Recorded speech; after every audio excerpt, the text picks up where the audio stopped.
Welcome to the May 7th, 2021 special meeting of the Santa Barbara City Council.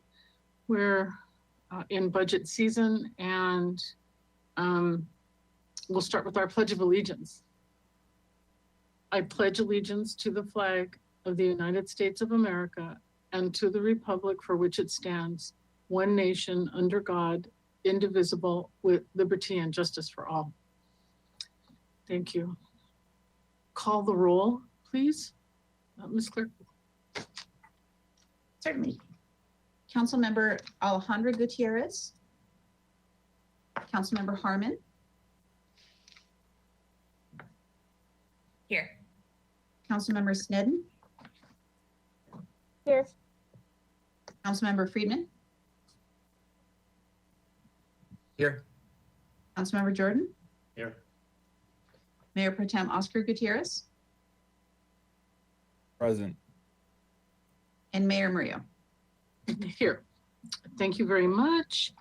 Would you read item number 1, please? Certainly. Item 1, fiscal year 2022 recommended operating and capital budget. Great, and it looks like we're starting with the city administrator's office and the mayor and council office budgets. And so after the presentation, we'll take public comment, and we'll take public comment after the end of each of the segments. So after that would be human resources, I think, and then the finance department. So who is coming forward to present first? Ms. Johnson, great to see you. Good morning. Good morning. Good morning, Madam Mayor and City Council members. My name is Nina Johnson. I'm the Senior Assistant to the City Administrator, and today I'm going to be presenting the proposed budget for the City Administrator's Office and the Mayor and Council's Office. I'm also joined behind the scenes by Sarah Gorman, our City Clerk Services Manager, and Tony Ruggieri, our City TV Supervisor, so they're available to assist as you have any questions. Looking at our office, next slide. Next. If we look at our overall budget, most of the city administrator's office budget, and this is containing a few programs, as I just mentioned, 71% of our office budget is salaries and benefits. And this is to be expected in an administrative office.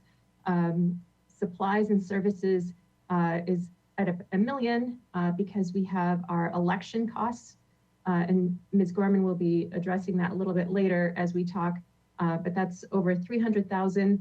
We also include there our allocated costs, and allocated costs are essentially citywide costs like facilities maintenance, telephones, IT services that are spread and distributed. They're allocated to all departments citywide, so those are contained there, as well as our professional services agreements and our supply budgets.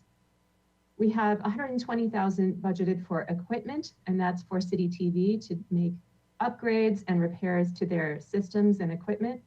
And then we have a small amount set aside for special projects.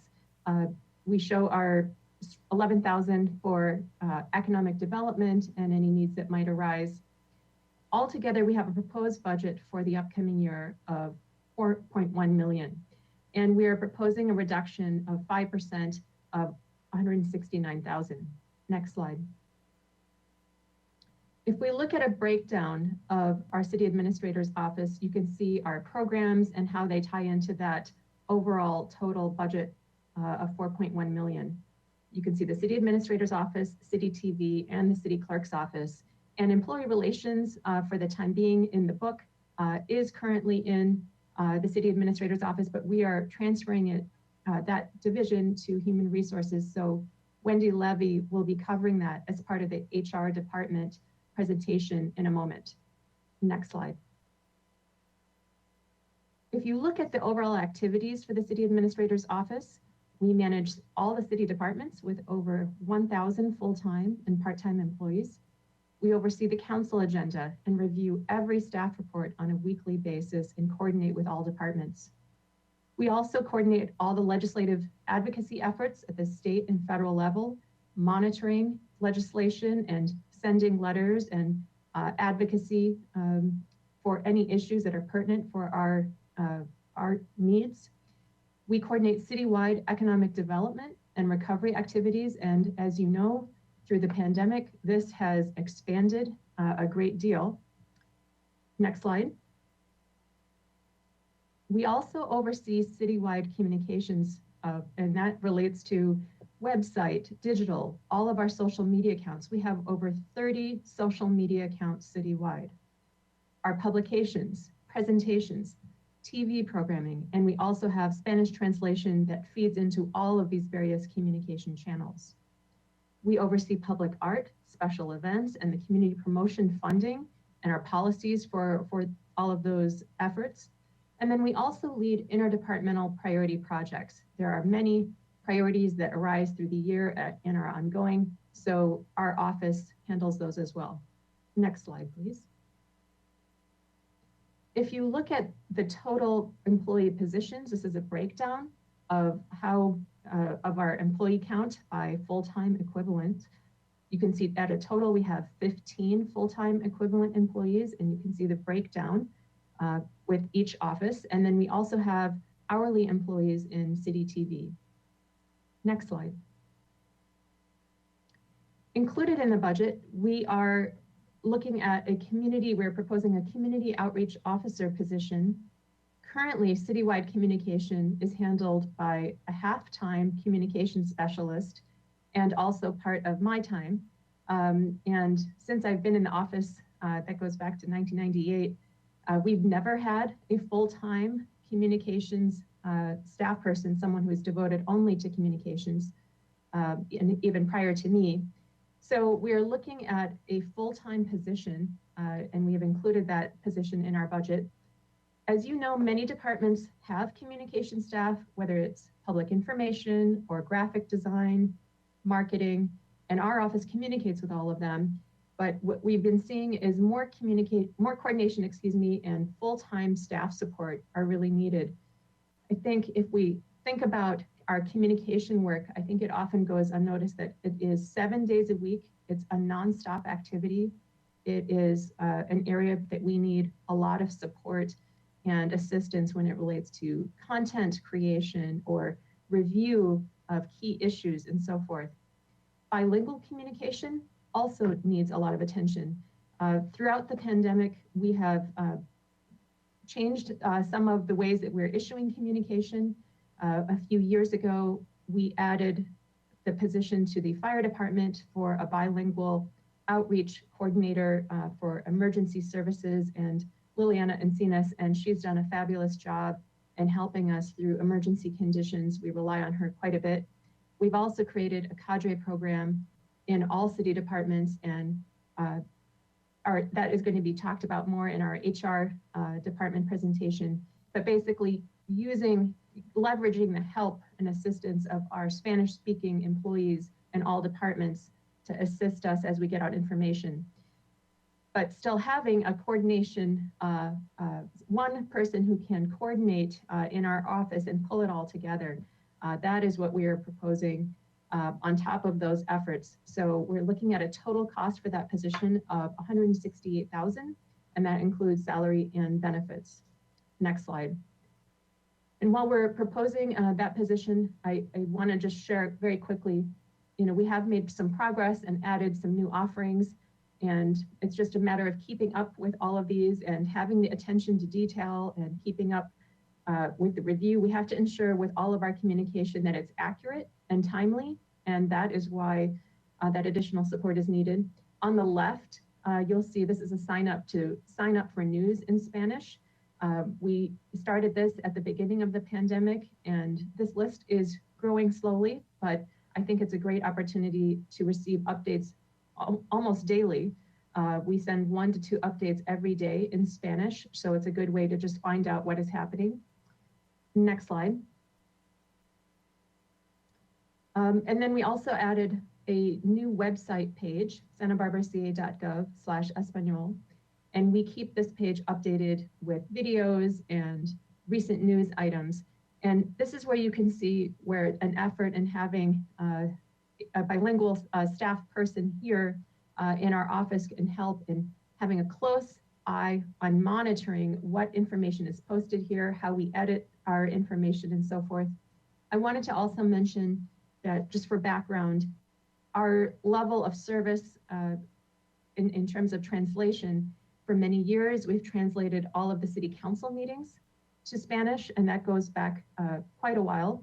And then we also translate as a level of service, as a standard commitment, all emergency information. And then slowly in different departments, we have been taking steps to translate news items and other program materials, but there's still a long ways to go. So I just wanted to share that information so you can keep that in mind as you consider our approach here.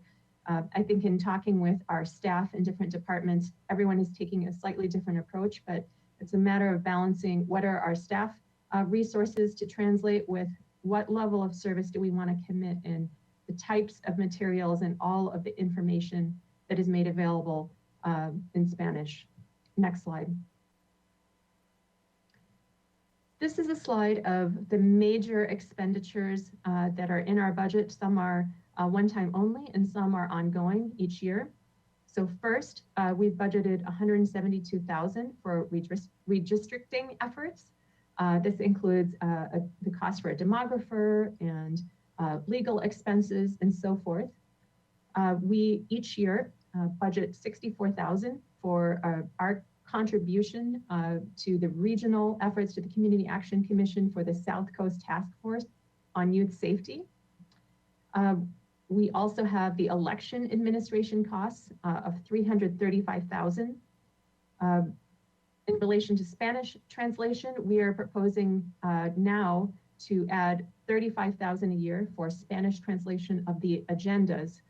And we have put that in motion already so far this year. So as of January, all of our council agendas are available online in Spanish. The cost of the Spanish live translation of the meetings is $19,000, and then closed captioning at $12,500. Next slide. Looking ahead at our major work efforts in the upcoming year, we're going to be completing our redistricting program following the completion of the 2020 census and getting that information. We'll be forming an advisory committee to develop a downtown State Street master plan. That's a very significant effort that's getting underway, and applications are coming in now. So that is going to be a significant work effort in our office. We assist the downtown organization and now recently the Coast Village Association with creating, renewing, and expanding improvement districts. And this effort really requires an analysis of options and really giving the staff support needed for these organizations to figure out how to initiate an assessment of the users in a certain district, businesses or property owners, to provide services to them, and helping those organizations navigate state law and the requirements for them to get those off the ground. Next slide. We will be supporting the reuse and redevelopment of the former Macy's and Nordstrom's buildings. With the closure of State Street and with the pandemic conditions, events and large gatherings have really become a challenge and an ongoing topic of discussion in terms of how to plan for large groups, events, and activities being planned and coming together. They're considered to be the highest risk activities in the structure of reopening. So we have a lot of guidance that has been issued recently, and we continue to refine and understand how that applies to us, and it continues to evolve. Parades, understanding what is the future of parades on State Street, and we're looking out a few years. We are not going to be having any parades this year, and Solstice and Fiesta, we've communicated with those organizations that we're looking out into future years and how we would be holding parades. But this is a work item for us to figure out. And then we're going to be preparing a recommended budget for the next fiscal year. And then we're going to be continuing to issue all of our daily and weekly updates in English and Spanish. Next slide. Moving now to City TV. In City TV, we televise all of our city council meetings, our council subcommittees, and our certain advisory groups. We televise meetings also for the city of Goleta. We provide services for all of their council meetings and budget meetings and so forth. We provide video production services for city departments, and we produce online video streaming content for our newsletters, for our website, and we've really we've had a lot of content coming together over the past several years and really trying to feature more of our videos in newsletters. Next slide. There, if we look at our major work efforts that are planned, we're going to be, after 15 years or so of these systems being in place, we're going to be replacing our audio system in council chambers in the David Gebhard room. And then we're going to be getting new field camera equipment. We have 20-year-old cameras, and we are looking forward to replacing those cameras so we can continue to provide a high level of service. Next slide. To pay for that equipment, we rely on PEG fee revenue. This is public education and governmental access fee revenue. It appears on cable bills. It's 1% of cable services. And we've estimated that we are going to be receiving approximately $120,000 for City TV for equipment only. These funds can't be used for operations or supply costs, only for our capital and equipment upgrades and maintenance. Altogether, so you understand how this fee revenue works, is there's a total PEG fee of 1%, and half of it is directed to our City TV operation, our City TV capital needs, and then the other half goes to TV Santa Barbara. So that is how that works, and that amount has actually been declining. We are seeing fewer cable service accounts. So we are seeing, in previous years, we've estimated this amount to be $132,000, and we're now projecting for the upcoming year $120,000. Next slide. And now I'm going to turn it over to Sarah Gorman. Hello, Mayor and Council. I am Sarah Gorman, the City Clerk Services Manager, and I'll speak a little bit about our activities and our work efforts. We have ongoing activities. A lot of clerk work is getting the information out to the public on a regular basis. So we edit and finalize the agendas, packets, minutes, and contracts for the weekly council meetings. We file the official statements of economic interest, those Form 700s, both the annual filings and assuming office and leaving office statements. We review, route, and produce responses to Public Records Act requests. I'll be talking about this a little more in a minute, but the volume and intricacy of the Public Records Act requests has been increasing over the years and has really gotten quite high. So that's quite a high work effort. We additionally handle the recruitments and appointments for the city's advisory groups, of which we have more than 40. Next slide, please. And of our work efforts, we have the project to develop a comprehensive records management plan, including revisions to city policies and document management protocols, to research technology for the advisory group application and administration process to make it more user-friendly, coordinating Spanish translation of city council agendas, and facilitating the remote city council meetings. Next slide, please. I'd like to talk a little bit about the workload issues that we're seeing here in the clerk's office now. There has been quite a strong increase in the clerk division workload, particularly in a lot of ways, but two big areas. One is the staff needed for remote council meetings. It requires much more work on the actual clerk running the meeting and additional staff behind the scenes, making the technology work and making sure that the public can participate. And we anticipate that workload will continue even as there's a move to in-person meetings if remote access is provided for the public and staff. And additionally, the Public Records Act requests have greatly increased both in number and in complexity. And the city clerk's office has been extremely resourceful in working with these issues so far. We have gone out to many different departments and many different staffers to get help. We've had, and I think some of you have interacted with those staffers as I've helped on council meetings. So we have recreation supervisors from Parks and Rec, public works staff, finance staff. So we've really been digging hard to get assistance from other departments, and we're very thankful for those. And that has worked in the pandemic emergency, but it's not efficient as a long-term plan. So the current workload is not sustainable to provide the appropriate level of service to the public.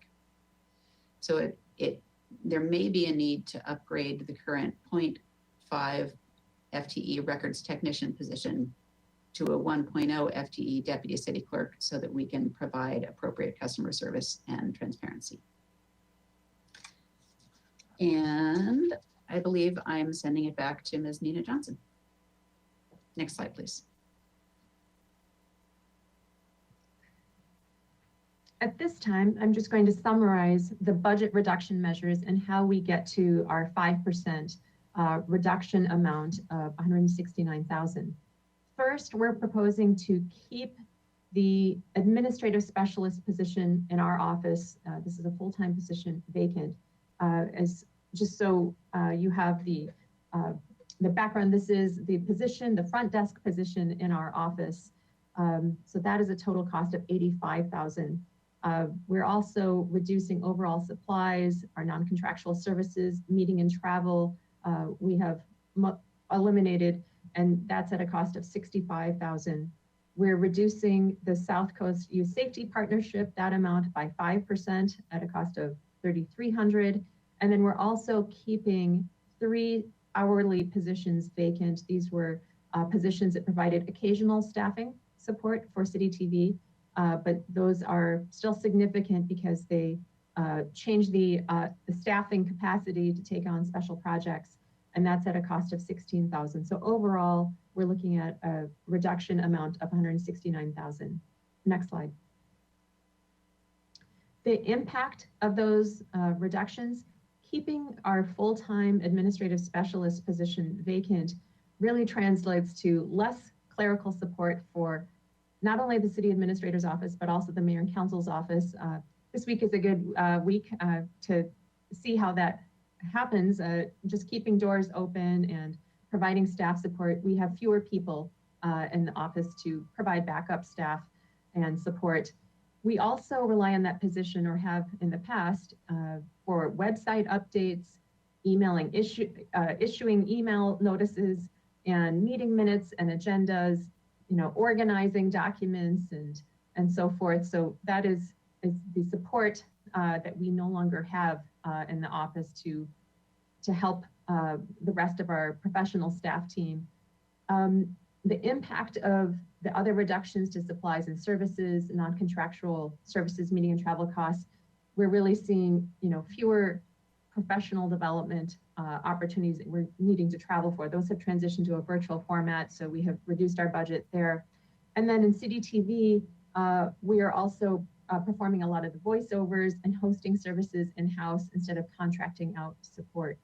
And then because we have fewer hourly positions, that really translates to fewer TV productions and a different schedule for Inside Santa Barbara, that we do prepare these programs every few months instead of more frequently.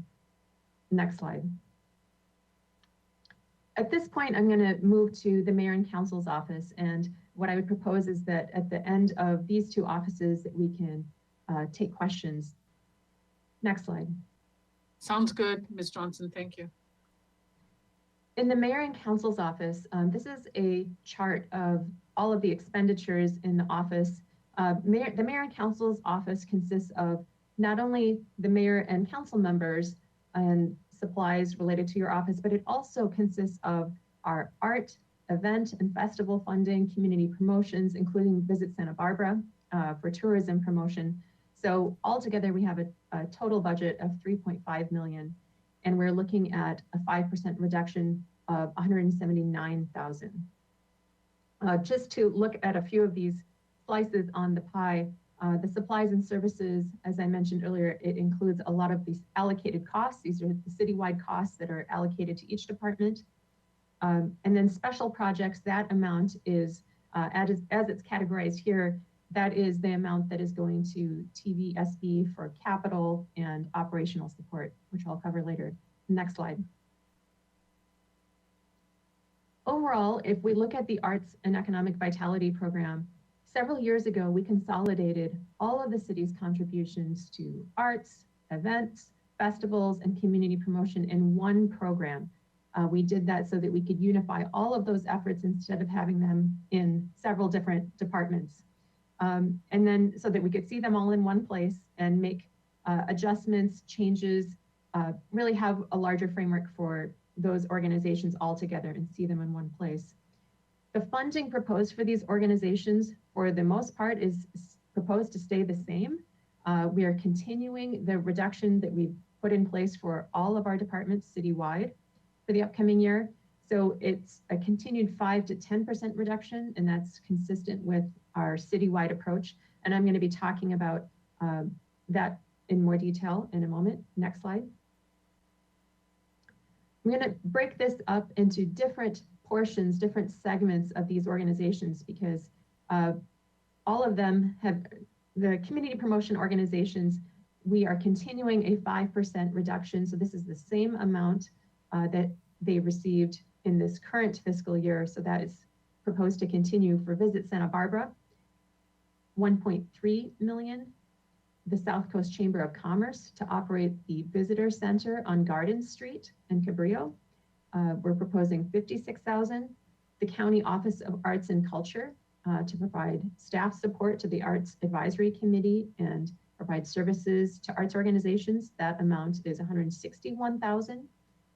TVSB operations and capital are also both listed here. And I mentioned earlier the PEG fee revenue, and you can see the 120,000 that is coming from the PEG fees on cable services. Next slide. Another category is the major event sponsorships.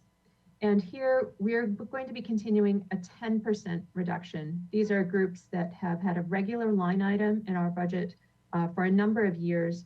And we're going to be continuing that 10% reduction. Summer solstice, that would translate to an amount of 61,000. Old Spanish Days, 93,000. The Film Festival, 72,000. The Pierre Claessens Foundation to host a 4th of July parade or activities. Now they're doing a virtual show on TV at almost 5,000. And then newly added in the last fiscal year is the Juneteenth celebration for 35,000. Next slide. The last group, we're proposing a little bit additional funding. The previous year, we had proposed a 10% reduction for all of the events and arts activities, and we were able to add back a little bit more funding for the smaller grants that go to a number of organizations. This is a competitive process to receive funding for art, events and festivals. Some of these grants are as small as $1,000 to $2,000. And then in the event and festival category, you have grants in the size of 10 to 15,000, and then also of course lower. But so we added some money back into this program basically to fund an additional 1 or 2 organizations, or possibly to increase the amount of the grant awards. Altogether, you can see the combined budget for these grants at $289,000. Next slide. If you look at the major work efforts in this program area, we are administering funding to all the organizations who are receiving grant funds and ensuring that there is contract compliance. We are also looking at updating our public art procedures and working with various arts organizations and advisory groups to facilitate more art in our projects so that we are seeing more in public spaces. We're working with the Arts Advisory Committee to develop a work plan for community art projects and the policies to get us there. And then exploring funding options and public-private partnerships to fund our arts programs and special events. These all go together as a package. It's a large discussion, and we look forward to making a lot of progress this year. Next slide.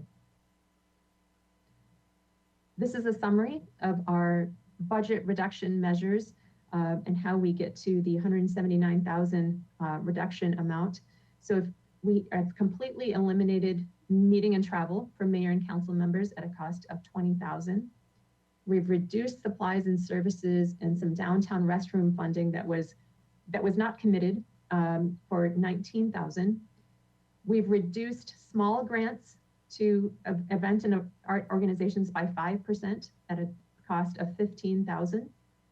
And as I mentioned earlier, this is actually giving a little bit more back because last year we had reduced it by 10%. We're reducing sponsorships to major events by 10% at a cost of 25,000. And then we're reducing the grants to community promotion organizations by 5% at a cost of 97,000. That includes funding for Visit Santa Barbara, the County Office of Arts and Culture, South Coast Chamber, and so forth. Next slide. If we look at the impacts of those budget reductions, we are seeing fewer conferences and meeting opportunities. As the mayor and council are probably aware, a lot has transitioned to a virtual format. So we're going to continue to monitor that and see how that goes. Reducing supplies and services funding. We're going to have less funding available for miscellaneous event costs. And if there's a new business that wanted to make their restrooms available to the public, that's what that fund can cover.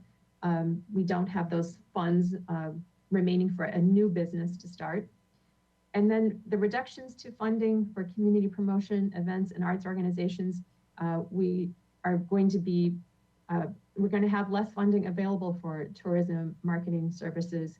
Many organizations have transitioned to a virtual format, and now we're looking at a hybrid format. And I think we're going to see programming and interactions taking place in a different way, where everyone is trying to figure out how to plan their events and activities in a different way. So there's slightly less funding to plan and coordinate, but still a large amount. And then fewer events and arts organizations will be receiving grant funding, or the grant awards will be lower depending on what our committees decide to recommend as they review applications. Next slide. That concludes our presentation, and we're very happy to answer any questions that you have. Thank you. Thank you, Ms. Johnson and Ms. Gorman. Questions from the council? And then we can go to, there might be public comment. Ms. Gutierrez, go ahead, please. I have a couple of questions. Sorry, bear with me. I made a couple of notes. I think they're more, well, okay, so they're questions and concerns. Do I need to wait? Because they go together. No, go ahead. Ms. Clerk, the person who's waiting, I think we only have one person in the. I can wait. Let's do public comment. I can wait. Ms. Clerk, is that person indicating they want to speak on this item? This, Not so far. No, Madam Mayor, no hand is raised. I did send a chat message and haven't heard back. So it looks like they're just listening at this point. okay, very good. Ms. Gutierrez, go ahead with your questions, please. So I have a concern in reducing the I think it's 5% for the South Youth and Safety Partnership. Just because of what, everything that has been going on this year, and with the pandemic, I think children and youth have been affected a lot. And, with the recent debt, I feel uncomfortable reducing that 5%. And where the slider says community promotion organizations, why don't we reduce, I would like to reduce 10% on, the Visit Santa Barbara, the South Coast Chamber. I want more details on the county office and art and culture. What exactly, for those three, I want like detailed budgets. Ms. Johnson, can you explain what the county office and art and culture, why the budget is more than 100,000? Can you explain that job description, or, what they contribute to the city?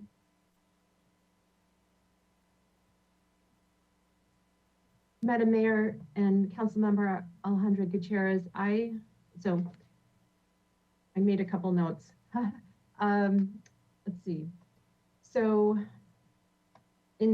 I'll take the last question. I'm trying to remember the first questions that you asked. So the County Office of Arts and Culture, we have an agreement with them to coordinate arts programs, and they staff our two city advisory groups, the Arts Advisory Committee and the Events and Festivals Committee. So they prepare our meeting agendas, they provide the staff support at that advisory committee meeting, and they provide resources to arts organizations. Now, as part of that funding, it is approximately half the cost of 3 positions at the county. So there is an executive director position, there is a curation position, and another support position. So we provide half the funding for those positions.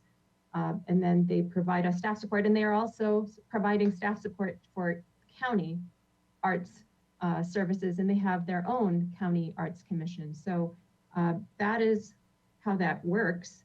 And I'm sorry, and a full budget. In terms of a full budget, I am able to provide that, not at this moment, but for Visit Santa Barbara, the Chamber of Commerce, for the county office, I can develop that full detailed budget and provide it separately as a separate item, just to cover what are we covering with those costs. But primarily, especially for the Office of Arts and Culture, that is half the cost of the staff time of those staff positions.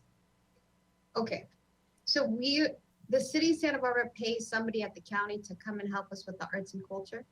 It's a partnership with the county. Mr. Casey, did you want to describe? Okay, well, Yeah, and I'm asking because I need to get educated, and the public as well. So my concern is with the issue that came up with Ortega Park and the meetings that I sat on. I would actually like to see somebody here at the city. I did see the person from the county pop in some of the Zoom meetings, but I would actually like to see somebody from the city that can be available. Having that partnership with the county is great because the county has resources that we don't, and access to a lot of information and knowledge. I'm not saying that I don't like that partnership. I'm just a little concerned looking into the future, and also with budgets. I would like to see somebody here at the city that could probably work with the person from the county. And then my concern with the youth, and what as council we've kind of shared with the public, that we embrace the youth. We are worried about the children and the youth in this. I don't want to see a reduction there. And I have a really hard time seeing these numbers for the organizations that promote the downtown area, and to see the downtown areas, a lot of things are still up in the air. And as a city, we haven't come together to really find out a long-term plan. That's a lot of money for the downtown area. And we continue putting a lot of money in the downtown area. I've seen some improvements, but not really. And I understand COVID hit, but I rather, for the community promotion organization, hit them with a 10% reduction. And for the other ones that are 5% and 10%, we don't reduce a lot. And that's just my concerns and opinions. But I do want to see a detailed budget for both the Visit Santa Barbara South Coast Chamber of Commerce and the County Office of Art and Culture. I want to know exactly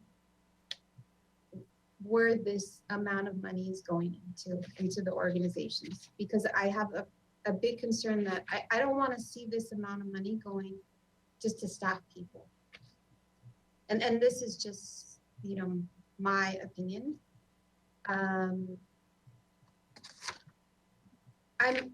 My other question and concern, because I did come to chambers a lot during the pandemic, and this is a question that I was going to ask Mr. Casey. I would like to actually see another staff person in the city administrator, if it's part-time or full-time, but a bilingual staff. Because your department plays such a crucial role for the whole entire city. And I don't mind, translating. I did that a couple times, but I want the people from the community, anybody, to feel comfortable going to the city administrator's office and getting their questions answered. I mean, I got stopped thinking that I was a city staff but I would like to see somebody there, and that empty desk before you actually get to Nicole's position, but they have to be bilingual. Okay, well, let's have Mr. Casey, we'll phrase your concerns as a question, asking Mr. Casey to respond. I think if there's other concern about cutting the South Coast Youth Safety Partnership money, that is something we can park in the list of, okay, that's things maybe we don't want to cut. But Mr. Casey, if you could explain the arts and culture function. And it's not a bad idea actually to see what the chamber spends the money on, what these other, well, go ahead, sir. Thank you, Madam Mayor and Councilwoman Alejandra Gutierrez. Great questions. I agree with the mayor on the reduction to the South Coast Youth Safety. If you want to put that kind of on the consideration of cuts that you don't want to make, please do that, and then we'll bring it back as part of your balancing effort in early June. It's a relatively small amount, so just looking for guidance and direction on that. We can certainly bring back, as Ms. Johnson said, more detailed budgets for those organizations that you mentioned. Visit Santa Barbara comes to you annually and gives you an annual presentation in a work program, so we can pull that information from there. The collaborative arts process is something that started a little over 20 years ago. We used to have dedicated staff in community development for arts, and the idea at the time is that it would be more cost effective to merge that staffing approach with the county, and then have that staff, even though they're county employees, essentially be an extension of city staff and provide those services. So that was the thought process 20 years ago, and that's the partnership we've had since then. Do we unravel that and come back and have a city staff provide those services instead? That's a fair policy question for the council to give us direction on. I wouldn't want to do that immediately. I'd want to have some coordination with the county because it would impact their financial approach to the county arts office as well. And then for a dedicated bilingual person, that was the thought I had, as well as you were mentioning that, Councilwoman Gutierrez, is that we're keeping the one position vacant that's at that front desk in the city administrator's office. Again, it's a budget question from council about the cost involved, but I could see us hiring a position there and have it be a bilingual person to have that constant capability within our office. I get that as just a budget question. Yeah, I would really like to explore that possibility. Things are changing, and I definitely want to work hand in hand with the county. The person that sat in those meetings, she was great. Having that partnership is always really good for the county. I want to make it very clear. But if that was developed 20 years, and after COVID, we're going into a whole different type of future. And I think the city has so much possibility to really promote the arts. And I want the city to to be able to work with the county hand in hand, but I also want to see somebody here in the city that can deal with situations like the Ortega Park, that can take that, that lead instead of community members or council members having to step in. And that's what they do. Because, Parks and Rec, yes, they're overwhelmed. We're all overwhelmed, but I really want to see somebody within the city, and maybe, this is further discussion, because I do want to see more promotion of arts in Santa Barbara, which we do. I'm not saying we don't, but I think as we're coming out of this pandemic, it just gives hope and light to the people here. So those are just the concerns and that I really want to look into. And again, I've said it over and over, we really have to provide that bilingual communication where it's via website or having somebody at the city administrator's office. Okay, very good. One thought I'm having, Mr. Casey, Ms. Johnson, is that I can't remember the last time Sarah York Rubin gave a formal presentation to the council. She essentially is an employee of the city working in the art. I mean, she's a county employee technically, right? But her function is city business. So if I'm understanding from the clerk that we do have someone who wants to make public comment on this item. So if we could stick to, just phrase your comments as a question and we'll stay on questions for now. Ms. Sneddon, go ahead, please. Thank you, Madam Mayor. I do have a question, two questions. So one, I'm very excited about the full-time community engagement officer. I think that the city deserves this. We all need this. And I had just some questions about, so this is more than a public information officer who's just disseminating information. Does engagement also mean that that's helping with compiling input or how information comes into the city as well? Or is it maybe a little bit more detail on what the position entails? Yeah, maybe I'll take the first stab on it. And our HR director, Wendy Levy, could pop on as well, because she did the research and compared other jurisdictions about what this is. But yes, that's why we're not calling it just a public information officer. We're calling it community engagement to help departments strategize about the most effective way to engage the public and the community, either on project specifics or just in general efforts. We do a ton of communication. We put a lot of information out, and yet constantly we hear, I don't know what the city's up to, and I hadn't heard about that. And so having someone who just has more capacity to strategize and focus about how to effectively engage the community is one of the priorities of that position. I'm very excited about that. I think that's a really top priority, and thank you for bringing that on. And then I just have a question about interns in the city council office. And I know paid internships used to come out of our travel budget, and then we don't have a travel budget, which is fine, completely understandable, especially in COVID.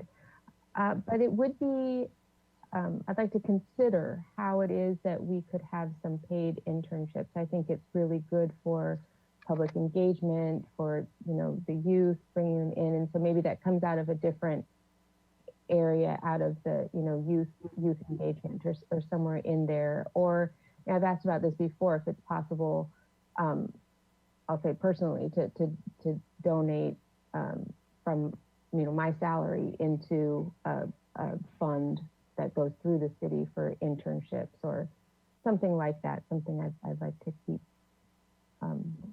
And just ask.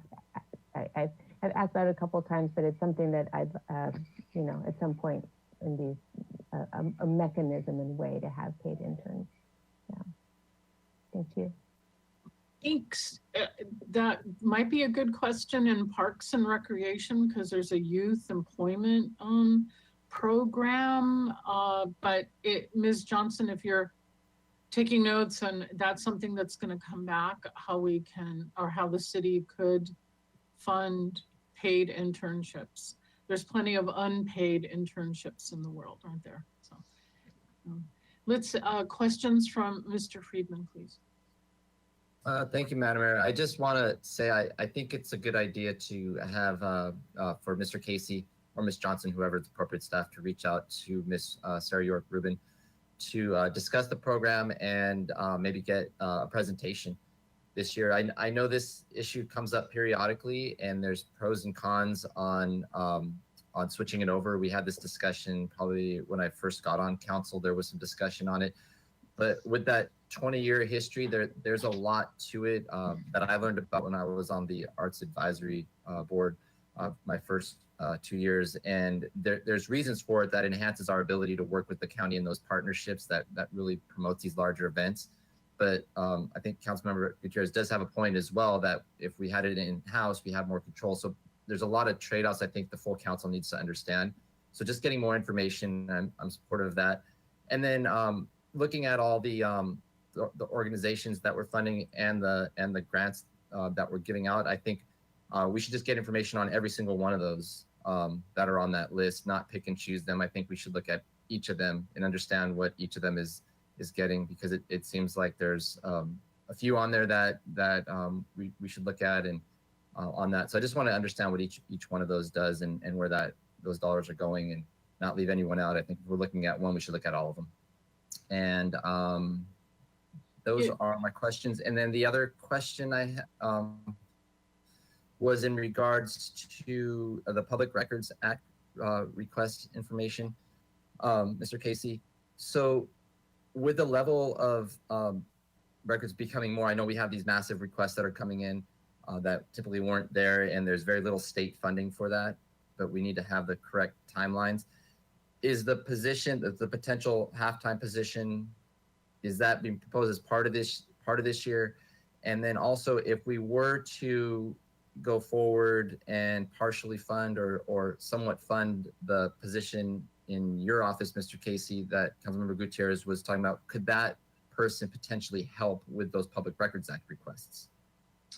Thank you, Madam Mayor and Councilmember Friedman. I'll start, and I see my PRA experts are also turning their cameras on. So we feel really strongly, Ms. Gorman, Mr. Colon, and myself, that we need the extra resources in the clerk's office. And so that's why we're going to bring back, as part of that balancing effort, taking the half-time position up to a full-time position with a clerk specialist. It helps to have it be in the clerk's office. They're trained in public records request. They have that background experience. They have that knowledge base within the office, you know, that Ms. Gorman is right there and other things. And so that, and plus the other workload issues that Ms. Gorman highlighted, we really are going to strongly recommend that you help us out and fund that half position increase in that regard. If we also fund the front position in the city administrator's office, there might be things they could assist the clerk's office. Quite honestly, they could really assist Ms. Johnson, Mr. Four, and Mr. Harris with just some support as well, which they have been going without having that front resource. And so I think there's a lot of ancillary benefits of having that front position available. I'll let Ms. Gorman or Mr. Colon chime in. Gorman first and then Colon? No, you're good? Okay. Mr. Friedman? That's all I have, Madam Mayor. Thank you. Okay, very good. And Madam Mayor, if I could chime in, another question that Mr. Councilmember Friedman had was maybe inviting the county arts folks to council to give a presentation. I think that would be an appropriate approach. I'm uncomfortable making a decision on that in the next couple of weeks as part of the budget process, because I think it's a bigger collaborative effort that we should be thoughtful and take our time and talk about. So my recommendation would be, fair question to have a fresh look at it. And so let's do that. And I believe Ms. Rubin might be here for public comment if she wanted to. I'm not sure. Yes, I will ask Ms. York Rubin to say hello to us, and also a meeting between her and Councilmember Alejandro Gutierrez also seems in order. But are there any other? I had one quick question. Oh, go ahead, Ms. Johnson.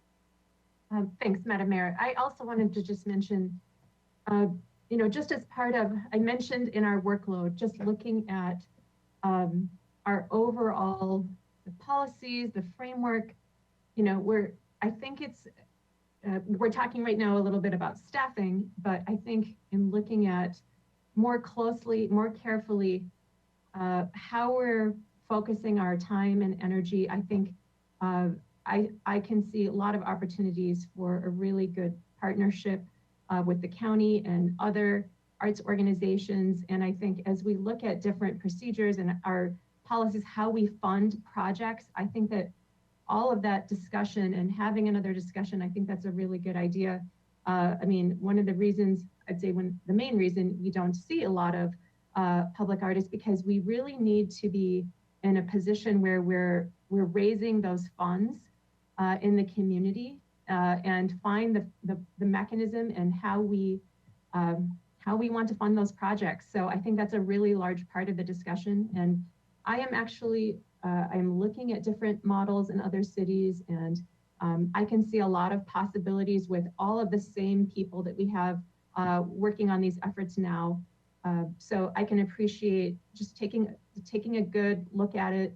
A lot of our policies and procedures date back decades, and it's time for a refresh just to make sure we've got the right system and framework in place to see the things that we want to in the community. So I think that would be helpful for a lot of groups, and I hear that feedback. And just to kind of tighten up the roles, even from the committees, they've expressed interest in, making some adjustments to their role. And I can appreciate that, because if we tighten that up and add more clarity to what everyone needs to be doing, then it's helping everyone understand who is responsible for what, and how we have a good partnership. How are we supporting one another? And how are these funds leveraging more funding in the community? How are we supporting other arts organizations to get these projects off the ground?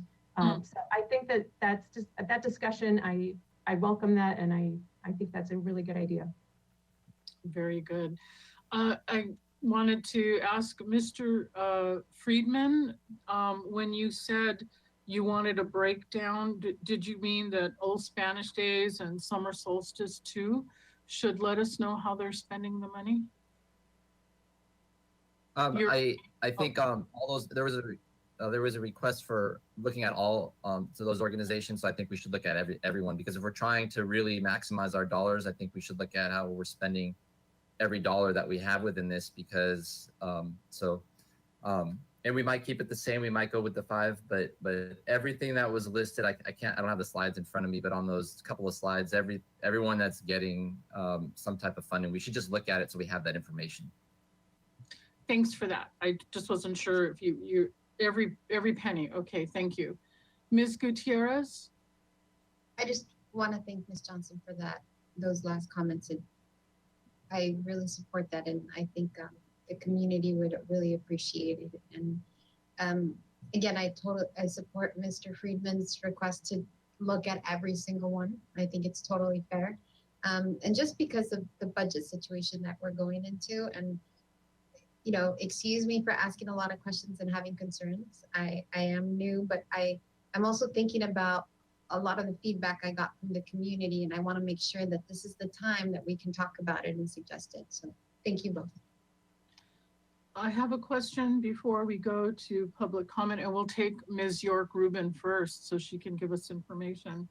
So the election costs, I'm assuming, Ms. Johnson or Ms. Gorman or Mr. Casey, once we go to the even year cycle, we will be psyched up with the county, right? And so will we be saving money then?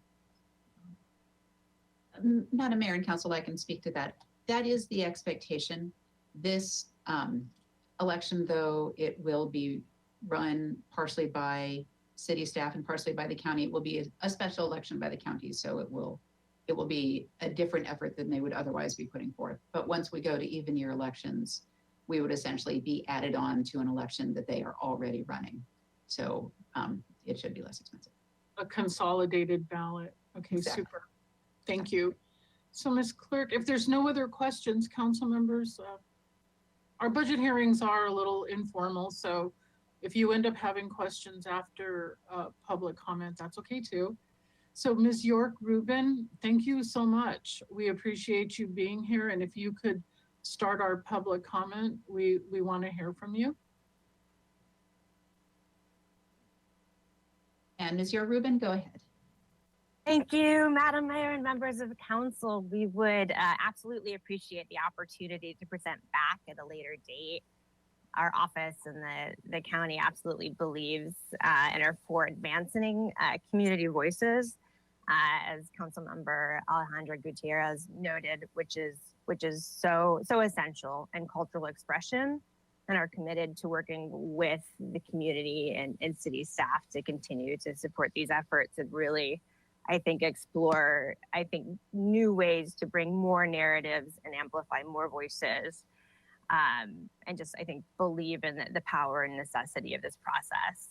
I can speak briefly to the city and the county have worked in a really symbiotic partnership to leverage the investment of both over the years to attain a broader and better range of services for a relatively small investment in staff than either would be able to afford individually. And it also allows the city to access the arts administrative funding support that the county is able to receive through the state and the National Endowment for the Arts. In regards to resource sharing, we operate under the auspices through the county, so have access to the purchasing office and the auditor, risk management, indemnification for the arts project. Uh-oh, we lost you. Are you there? Oh, sorry. Yes, arts programs in the city. There's the county art storage vault and storage yard, the county car fleet for arts transport, installation, and deinstallation, the hardware, IT support, attorneys, software, office space, and then just the diversity of, I think, skill sets through the partnership. So on our team, we have 2 MBAs, 3 MFAs, 2 MAs, a PhD, specialized skill sets, an ethnolinguist, and background in public art production, I think in the public sphere, as well as grants administration and nonprofit management, collection maintenance, artist support, arts installers. So we'd love to come back and talk about all of these things because of course they're exciting to us. And I want to be mindful of my time today, but something we're especially excited about is a grant we just received to support disaster preparedness and emergency preparedness from the Mellon Foundation to help all of our arts orgs get back on their feet post-pandemic, and also be prepared for future disasters and to pull in federal funding and resources to support our community. So these are things we'd love to talk more about and that we're really excited about, and just really grateful for your time in the conversation. Thanks, Ms. York Rubin. We're grateful to have you and your work. We look forward to your future presentation. And I think we have one more public speaker on this particular section. Ms. Clerk? Very good.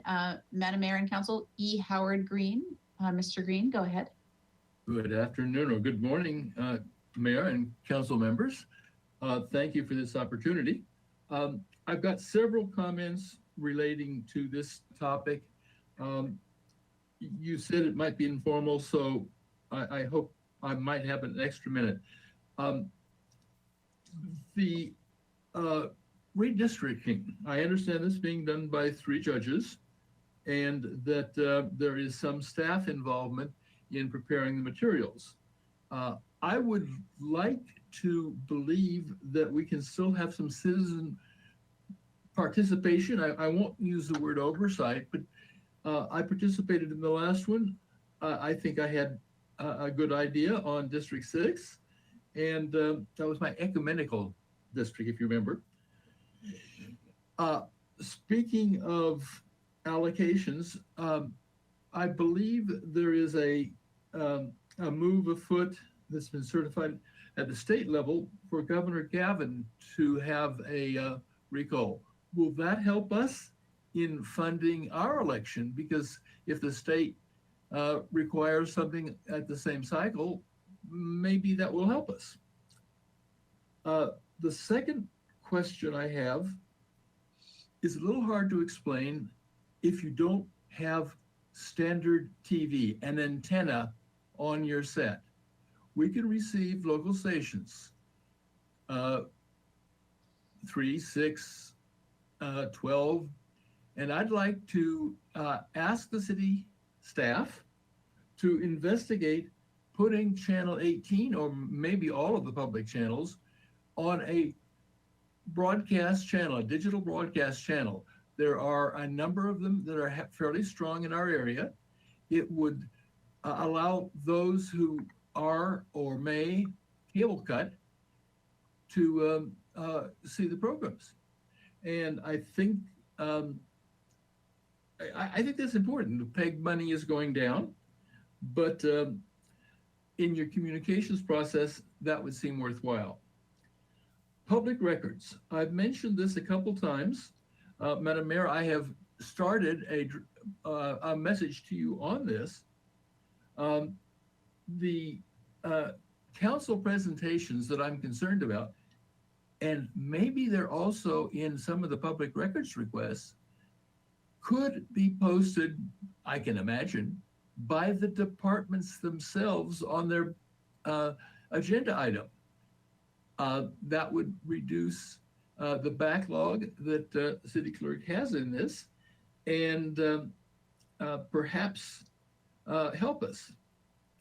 And the other thing is, in public records, if one person asks for something and is prepared, it's likely that somebody else might have the same interest. And if the public records requests that are finished, not by requester, but by topic area, have that as something that is on a site, that might reduce some of the workload. Mr. Green, I gave you a little extra time, but if you're writing me an email or to the council, please finish that and let us know your thoughts by email. Thank you. Anyone else, Ms. Clerk? No, Madam Mayor, no further speakers. Okay, we'll close public comment then on this particular section. Mr. Gutierrez, comments then on City Administrator's Office and Mayor and Council budget. Yes, I just want to first say that as the liaison to the Santa Barbara County Arts Advisory, I can just attest that at the risk of sounding exclusive, they are the most passionate, creative group of volunteers I've ever had the pleasure of being involved with.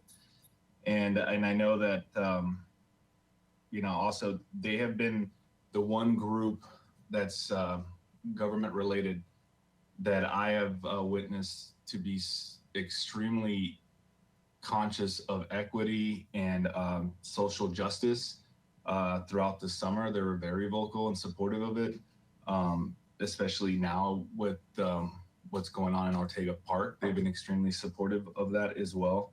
So I know that they have so many ideas of what they want to do arts related for the county and the city, but just like all these other departments and organizations, they're limited by resources and funding, unfortunately. So I just want to throw that out there that I understand the concerns. I totally get it, but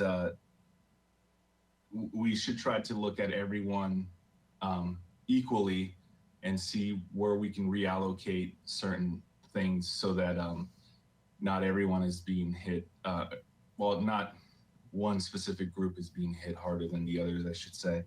Other than that, I know that the city spends, tens of thousands of dollars every year on doing bilingual media, whether it's infographics or videos. The problem is I don't see people utilizing it. I don't see people actually sharing it, other than myself, really. And I don't mean to kind of put any of my colleagues on the spot, but as elected officials, we should be sharing that media. on whatever social platform you have. Again, this is just a suggestion, but even if your district doesn't have a large portion of Spanish speakers, you don't know who that is following you, who could share that information to someone who is. So I'm just gonna plead with my colleagues to take advantage of this city-funded resource that has a lot of people fought for it, and it's just not being utilized. So please do your part to share it as much as possible. If you don't have social media accounts created on different platforms, do that. I know, trust me, I do it every day. It is a bit tedious to sit there and share on Twitter, on Facebook, on Instagram, on Reddit, on LinkedIn, but do it, because we're spending the people's money to it be made, and it's not being shared. For example, you could get an intern to do it for you. I know there's a lot of youth out there that want to get involved with local government. You just have to ask. If they're not coming to you, just ask, is there anybody out there that wants to help me with my social media accounts? And they could do that for you. Again, I'm just trying to get us to utilize what we're already spending money on, so that, because I think you can all agree that one of the biggest complaints is that people are saying, well, how come the city doesn't notify us, or how come the city doesn't put this in Spanish or any other language? They most likely are. It's just not being given to them. So we got to do our part as elected officials to kind of fill that gap. Other than that, I appreciate the reports. I too would like a little more information on all these other groups and organizations and how they're spending the funding. I too agree that we do need a public information officer, and I would prefer them to be bilingual. And other than that, I hope that everyone understands that this is a very difficult time for everybody, and it's going to require us to do very difficult, hard decisions. And I hope that you can all be understanding, forgiving, and patient with us. Thank you. Thank you. Any other closing remarks, Mr. Jordan, please? Madam Mayor, I would just echo both what Councilmember Gutierrez said in the prior remarks by Mr. Friedman, that if we're going to look at shifting around dollars among groups, that we look at all of the groups with the same lens before we do that. So I'm fully in favor of that. Thanks.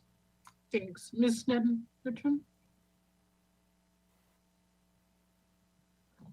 Can't hear you. Thank you, Madam Mayor.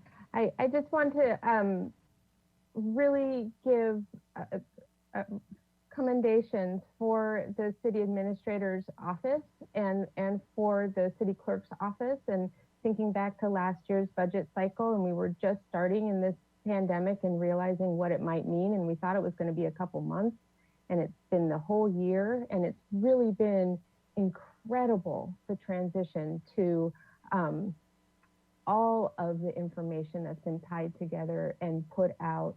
And I think the city is doing so much that isn't fully appreciated because we don't have that community engagement officer. And I'm thinking of some of our big issues, like communication with Ortega Park, or communication about what it is that is happening with the arts, and wanting to support that and really get that out there. And there information with COVID and masks. And as one of the people who fought for and introduced the idea of having the position of the Spanish language translator in the emergency sector, it's been so successful, and I can't think of anything more important than us being able to communicate and engage and receive information. And thank you for that reminder and ask of your colleagues, Councilmember Gutierrez, Mayor Pro Tem Gutierrez, about sharing on our social media. I'm very bad at that, and I will ask a youth to help me with my social media accounts to get that out more. It's something I'm not as practiced at, but that's a really good reminder that there is a lot on all of us and on the city administrator's office and the city clerk's office to themselves be disseminating all that information and getting feedback. And I think of all the things that we all will benefit from, and the community especially, is this community engagement officer. But I just wanted to take a moment there to acknowledge and thank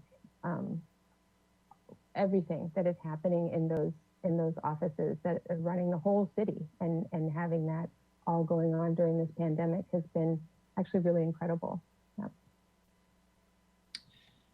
Thank you. You're reminding me to praise Ms. Johnson and Mr. Harris and everyone in the city administrator's office on how hard they've worked during the pandemic, especially related to surviving the economy that came out of that disaster. Mr. Casey, I'm going to summarize here the notes that I've been taking. So if we're doing an analysis of the breakdown of how money is spent with these various funding recipients, then saving the cut to the South Coast Youth Safety Partnership would factor into that discussion. And I certainly believe that the partnership does excellent work, and that we are in a critical point in terms of youth violence and youth safety in the city. The question of interns, once we're able to have our travel money back, we could fund our own interns and within the mayor council office. So that's one thing. But if we're looking ahead to the Parks and Recreation budget discussion, where there is a youth employment, youth apprentice function, let us know then if we can have apprentices or internships through that program in City Hall. I think we do. I think I've seen young people helping in City Hall. It's certainly refreshing to have young energy here. When the pandemic's over, we look forward to having them back here. I'm hearing that you need more support for public requests, Public Records Act requests. So however, whatever you need to do, right, sometimes it needs to be a paralegal, because someone has to sift through the information and make sure that what's being released can be released. I'm hearing that we need a presentation from the Office of Arts and Culture. We really look forward to that. And the other thing is, like, sometimes people think it's a county program, and maybe we don't get enough credit for pianos on State Street or the movies. And so, not that we need to take credit for everything, but if we're an active partner, then we should be known as a supporter of all that art activity. And then I'm hearing support for your community engagement position, and specifically someone who's bilingual in the community, connected to the community. Mr. Casey, did I get it all?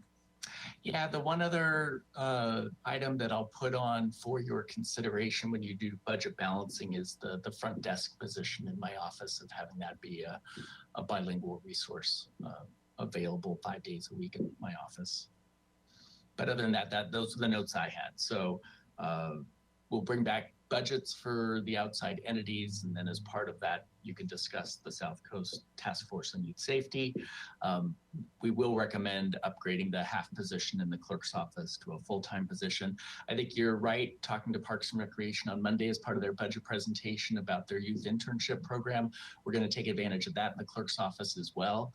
That's something Ms. Gorman identified. We've done it in the past. So I think that is a good opportunity for possibly for a council internship. So we should have that conversation. And then, yes, we'll bring back probably in the summer the arts conversation to the full council. One last thought I had, I'm concerned that Mr. Harris doesn't have enough support in his function.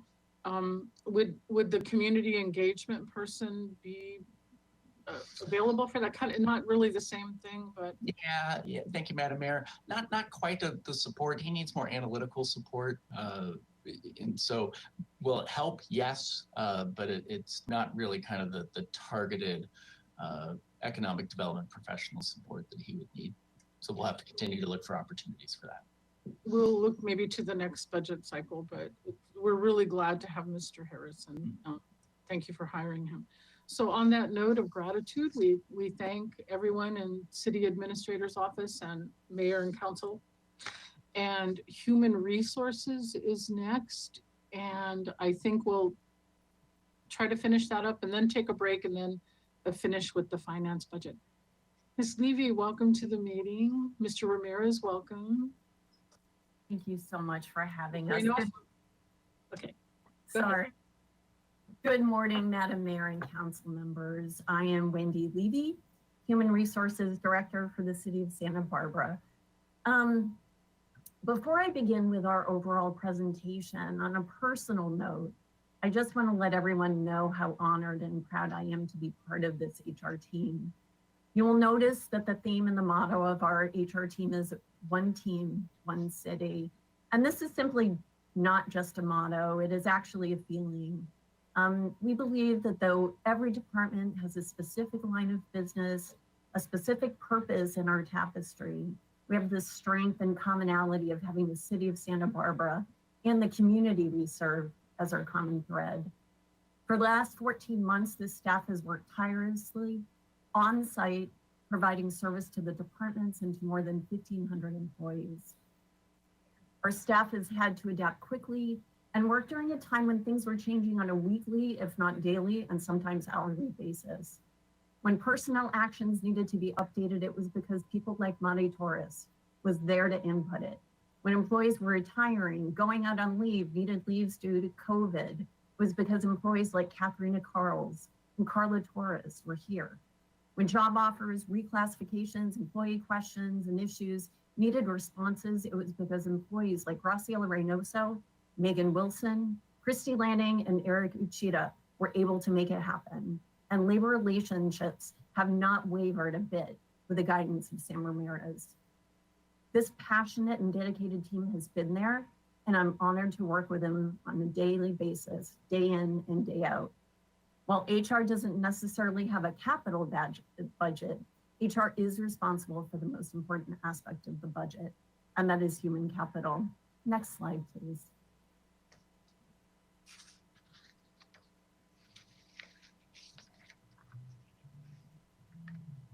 Before we get there, with me here today is Graciela Reynoso, who is a senior HR analyst, and Sam Ramirez, who is an admin analyst 3.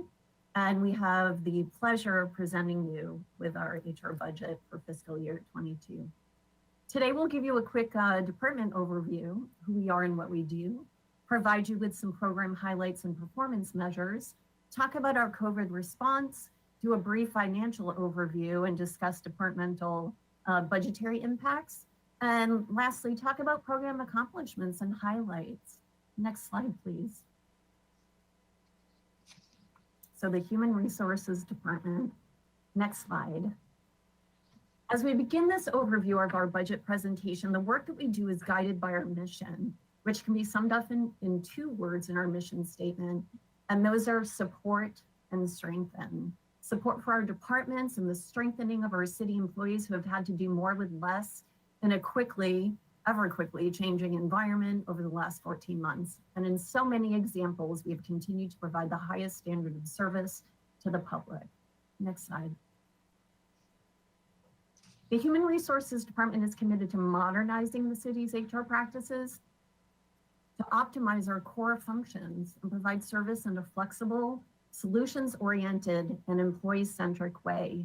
We will continue to fulfill our role as a department that provides our customer departments and employees with focused personnel support, including training, onboarding, performance management, talent acquisition, employee relations, and benefits administration.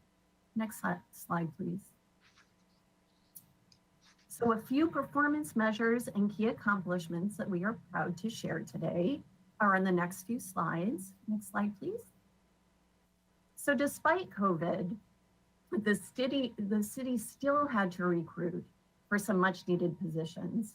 To date, we have conducted more than 100 recruitments, and as a result have received over 4,000 applications, despite a brief hiring chill and the global pandemic, which added an additional layer of fun to the entire process. The response from applications is that we received is a clear indicator that Santa Barbara continues to be not just a place to visit, but somewhere where people want to work. Next slide, please.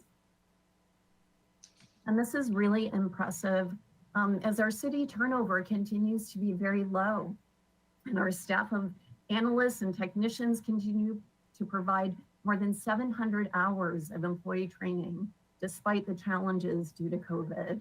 We brought in different venues, different formatting of trainings, online, over Zoom. So we really had to be creative and we met that challenge. Next slide, please.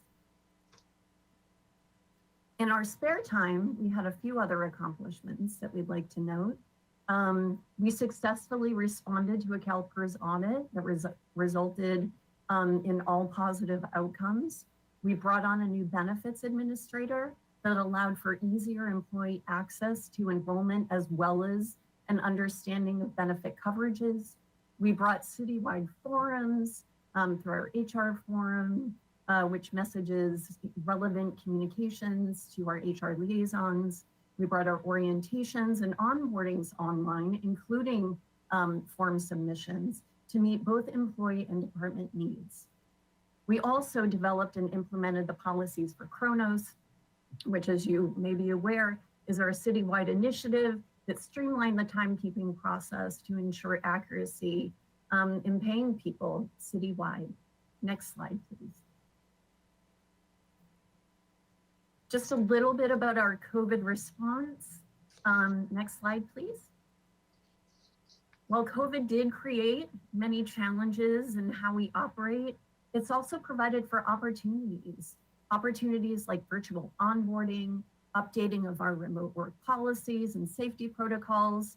With a rapid response, a very necessary response to the changing environment, we were able to help employees meet needs and support the continuity of business operations. So with that, I'd like to turn this presentation over to Graciela Reynoso, our Senior HR Analyst.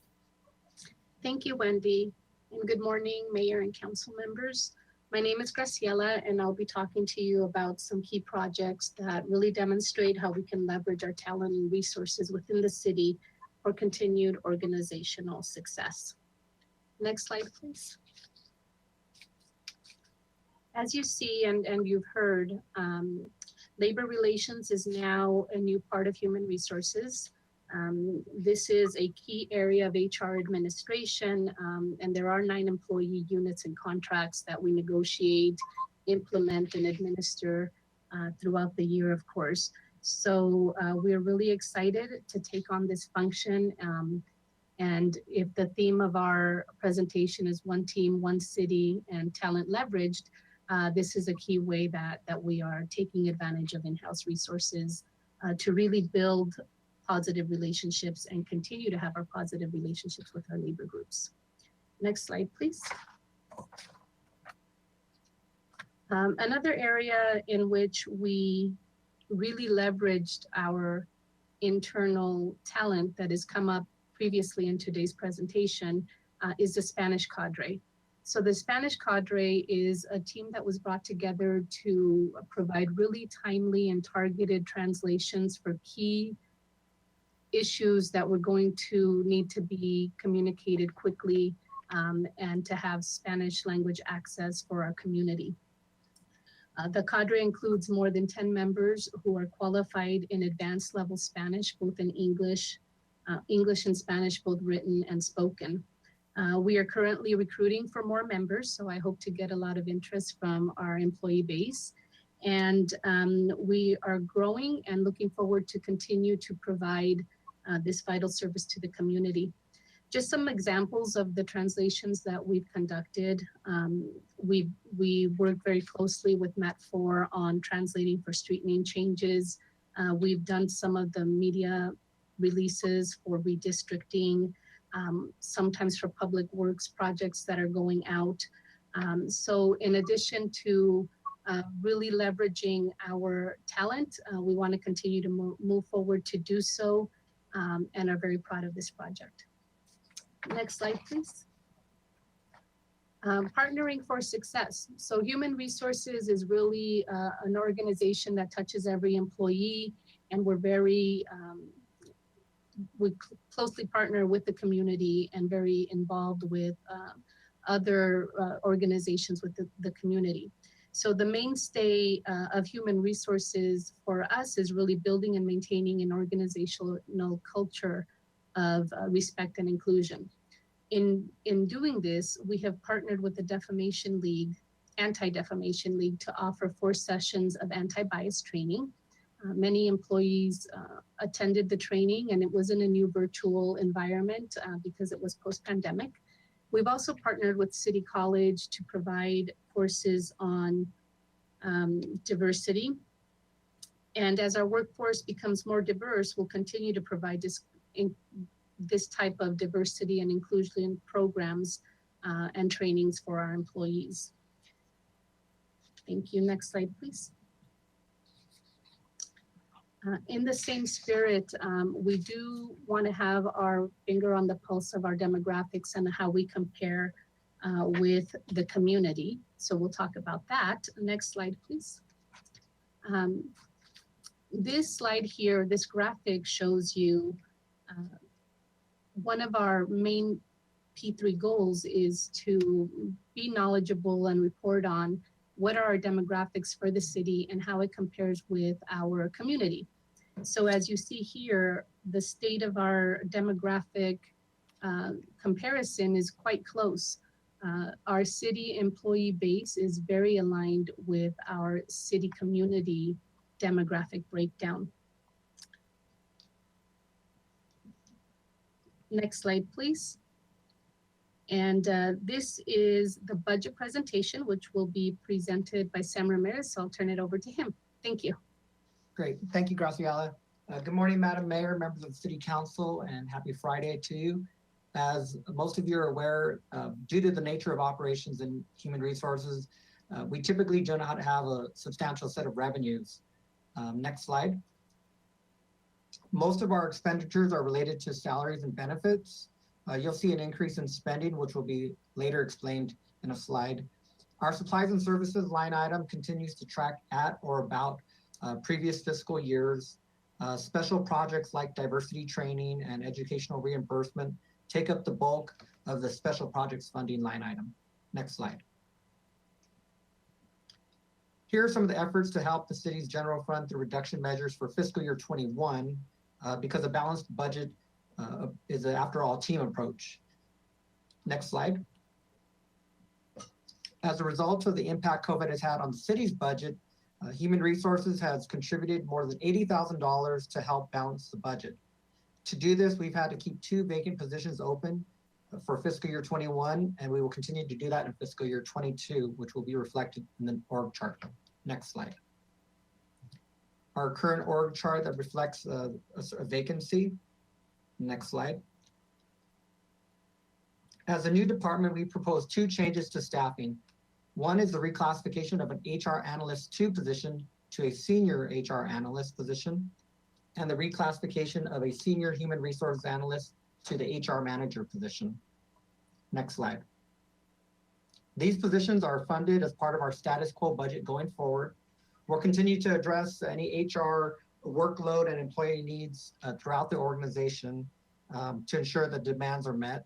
But as we stand now, no additional funds are needed, and we'll continue to maintain our status quo budget. I'll next turn it over to Wendy Levy for the rest of the budget presentation. Thank you, Sam. So here we are, fiscal year 22, and we're looking forward and excited to shake off fiscal year 21 and ready to tackle fiscal year 22. We've set some really important internal goals to continue engagement of employees and further deploying web-based trainings and onboarding platforms and really addressing and formulating continued diversity, equity, and inclusion initiatives.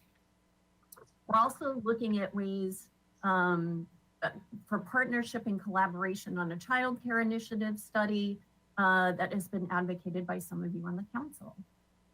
Next slide. And that concludes our presentation. I want to thank you, Madam Mayor and council members, for your attention, and we welcome your questions and thoughts. Great, thank you very much. Questions from the council? I had a couple. I was looking at the budget binder. You process 7,000 job applications a year. 7,500 is what you're looking at. Okay. Correct. And then you list for 2020, 4,800 personnel actions processed by HR staff. What do you mean by personnel actions?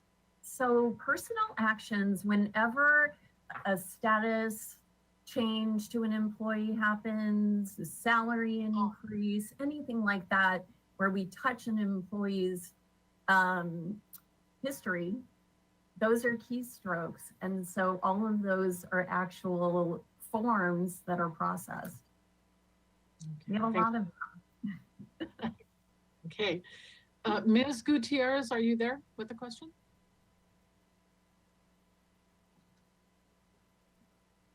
Councilmember Alejandra Gutierrez, I see your name, but not your face.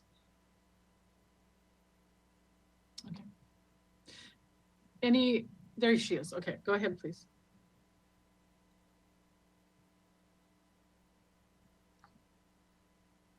We can't hear you, Ms. Gutierrez.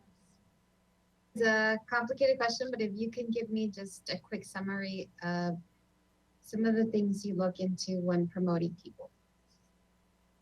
When we promote people, so, you know, there's a process, and it depends on what type of position it is. We have classified and unclassified. For classified positions, there is a particular selection process. So that means that there is a posting, there is an application filing period, there is a minimum screening process. There's also a subject matter expert review process where people who are familiar with the job, who have the expertise to look at applications will go in and rate those candidates. And then there is an interview process, and that can be an interview by panel members, both internally and externally. And then once a selection is made, we of course will check references, go through the background check, and go through the onboarding process. Thank you. I really want to thank your department for the graphic, the demographic presentation. I think this is very valuable, especially right now. I would like to ask if I want this graph to also reflect, and I know it's difficult, but just something to think about in the future, how we can have supervisor level, management level, and director positions reflect what the graph shows. I would also like to ask if you can provide, I don't know if it's all the council, but I would like to see the demographics breakdowns of the supervisor, management, and director levels.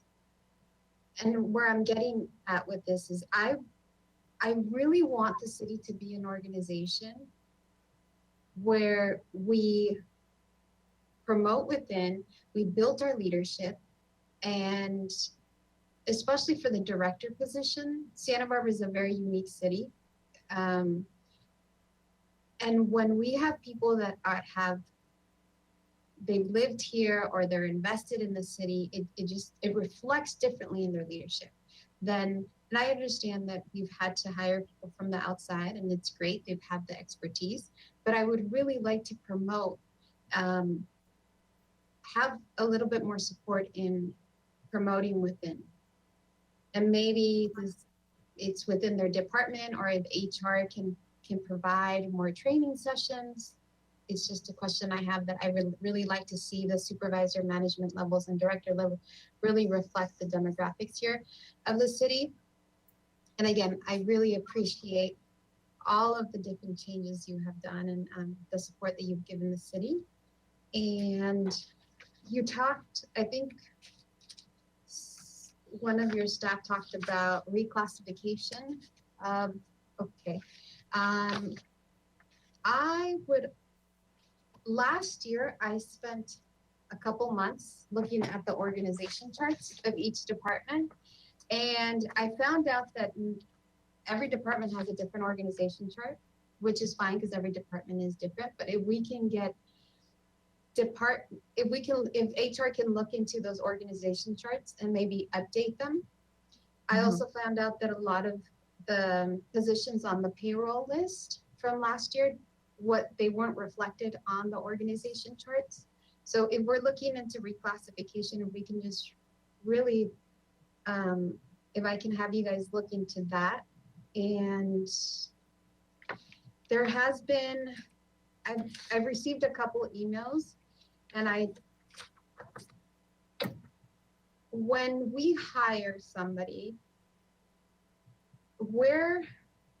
so there's been rumors, and I just want to clarify, when we hire somebody and we offer them housing allowance, how is that transparent to the public, or how can me as a council member go into the budget and see if that's true or not? Like, does it come with a packet when somebody gets hired? How do we communicate with the public? Like, this person got hired with this salary and they're going to receive a housing allowance, and which is fine. Santa Barbara is really expensive, especially if we're going to get people to come in from the outside. But how are we transparent with the public with that information? So part of the housing allowance is outlined in our manager compensation plan. And so it is available to the public to review that, certain levels of, within the management plan that is an available benefit for them. And I think back in 2015, when that was implemented, it was because the city wanted to attract, the best qualified person, and housing is an issue. It's one of the things that when I talk to candidates who are interested in the position, it's one of the topics that I make sure they're clear on and ask them to do research about, because Santa Barbara does has a high cost of living. And so we do make it available for those positions, and people can go on our website and look at our MOUs. It's under the unrepresented managers. And how long does the housing allowance is offered to these positions? A year? It is. It's 12 months as far as the housing allowance. Okay. And it's a specific percentage of salary. It's 12%.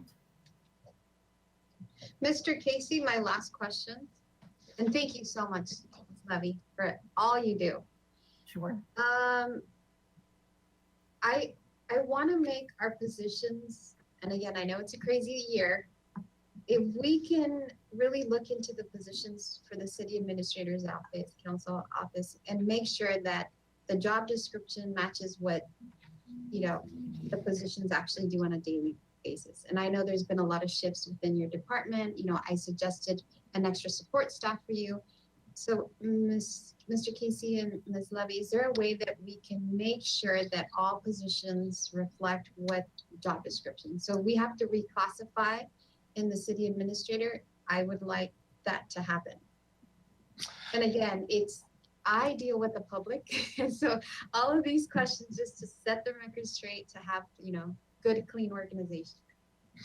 Thank you, Madam Mayor and Councilwoman Alejandra Gutierrez. I've been thinking the same thing. We've gone through a lot of changes within my office, and depending upon your final budget conversations, we'll have another one, such that then I think we need to take the next year to kind of right-size the job descriptions with the assignments that we're going to have and that sort of stuff. So I see that as something to do once we kind of know what resources we have in my office with these changes. This last year just wasn't the year to do it. It's just been so chaotic and we're just on total amped response mode. And I do just want to publicly thank everyone in my office who just from day one of the closure has been working so terribly hard doing whatever is necessary. But your point is well taken in that we've kind of shifted some roles and responsibilities around, and our job descriptions, I don't think, have kept up with that. So I think this next year will give us the opportunity to do that. And if I could just clarify on the housing allowance, I want to be really clear to the public on that. You know, we used to have a housing loan program where the city provided loans to employees. Started off with a single executive management position, and then it became available to all city employees. But we did away with that. It was challenging to administer. It started taking a decent amount of money out of our reserves towards that. So we've done away with that. And then this kind of 12-month transitional housing allowance program kind of came in and backfilled on that. So I appreciated you asking the question about how long it was for. I want to make sure the public knows that it's not an ongoing benefit. It's really to assist in that transition for people to come and get settled. And I totally appreciate your desire to promote from within. It's our best recruiting approach is to build that bench and recruit from within. I was looking at our executive management team. Vast majority have been from promotions from within. We've had a few that have come in from outside the organization. And so it's a value that I share with you. At the same time, we have to hire the best person for the job as well. And sometimes that is bringing in good talent from outside the organization. Which I'm totally okay with. I'm really happy with the recent hires. But yes, Ms. Levy, just 2 homework assignments. I can give you all my notes from the different organization charts. If you can look into that and the reclassification. And thank you for setting the record straight. My questions. Thank you for the questions. I appreciate the opportunity. Any other questions at this point of human resources? Let's see if there's people who want to make public comment. Ms. Gorman, anyone raising their hand there? Madam Mayor, we have Bob Johnson who has logged on but has not raised his hand or responded to a chat request asking if he wishes to speak on this item. So I do not think he does. Okay, we'll close public comment then. Are there any closing remarks for Ms. Levy and her staff? I didn't take a whole lot of notes on this one. You run a tight ship there, and we're grateful for all the work that you do. And thanks for your presentation. The council seems accepting with the notes from Ms. Gutierrez. So thank you so much. Thank you so much, Madam Mayor. Thanks. Gosh, I'm trying to decide whether we should take a quick break. I think we should. We're close enough. 5 minutes in recess. Thank you.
special meeting of the Santa Barbara City Council. We're looking at our 2022 recommended operating and capital budget. Mr. DiMartini, we're ready for you, if you're ready. Great. Thank you very much. Thank Good morning, Madam Mayor and members of the City Council. Thank you for having me this morning. My name is Keith DiMartini. It's my pleasure to serve as your Finance Director. It's been a really great opportunity to be here for the past 7 months, serving in this capacity, and I'm really looking forward to presenting the department's priorities in our recommended budget for fiscal year 2022 to you. And I'm also happy that each of the managers in the Finance Department are here with me this morning, and they will be presenting a very brief overview of each of their divisions to you as well. So I look forward to their presentations and then having a dialogue with you about the great work that the finance staff does here for the city of Santa Barbara. Next slide, please. So the agenda for today's presentation is to talk about what many of the departments have been speaking to you about. We do have programs that are funded through primarily the general fund, but also our self-insurance fund. The city's risk management division is funded through the self-insurance fund. So for each of the funds, we will be speaking about an overview of each of the programs, providing an overview of what each program does, provide highlights that have been achieved over the past year, and then also talk about what we consider to be the priority projects in the upcoming year as well. We'll provide a brief overview of our revenues and expenditures, and then talk about what are some of the budgetary reductions that we were able to identify to help the city achieve its balanced budget that has been presented to you already, and then what some of the service level implications are from continued reductions that we have been able to implement. We'll also talk about the reserves in the self-insurance fund only, as it is an internal service fund, and so it is really critical that we speak to you about the reserve position in that fund as well, and then open it up for Q&A. Next slide, please. So this graph provides a high-level organizational chart of the finance department. So the finance department is overseen by administration, myself with an administrative person to support myself and the department at large. And there are 5 programs. We have accounting, responsible for all of our financial reporting and accounting, as well as payroll and accounts payable. We have our budget division, responsible for the entire budget process and coordinating with city departments. General Services oversees citywide purchasing, procurement, and contracting support for departments as well. And then our Treasury division oversees all of our banking that is done, our bank relationship, as well as utility billing, cashiering, and many of the tax administration programs. And then finally, we have risk management, again, funded through the self-insurance fund to ensure that the city has adequate insurance coverage in our insurance administration. We are a team of just under 40 people, 40 mighty strong people that supports and administers all of these various programs for the city. Next slide, please. In thinking about preparing for the upcoming budget cycle and really taking a look at how we deliver services to the public as a finance department, we really wanted to take a little bit of time and come up with some overarching operating principles to really understand how we deliver services, what are the priorities, and then how that might have changed during COVID and how it might look beyond COVID. And so this is a list here of what those operating principles are, and I just wanted to walk through them briefly with you. First and foremost, we rely so heavily on systems here in finance for many, many reasons. And I know that the IT department presented their budget to you as well just a few days ago. We work hand in hand with them in departments to ensure that so many of our systems are operating effectively.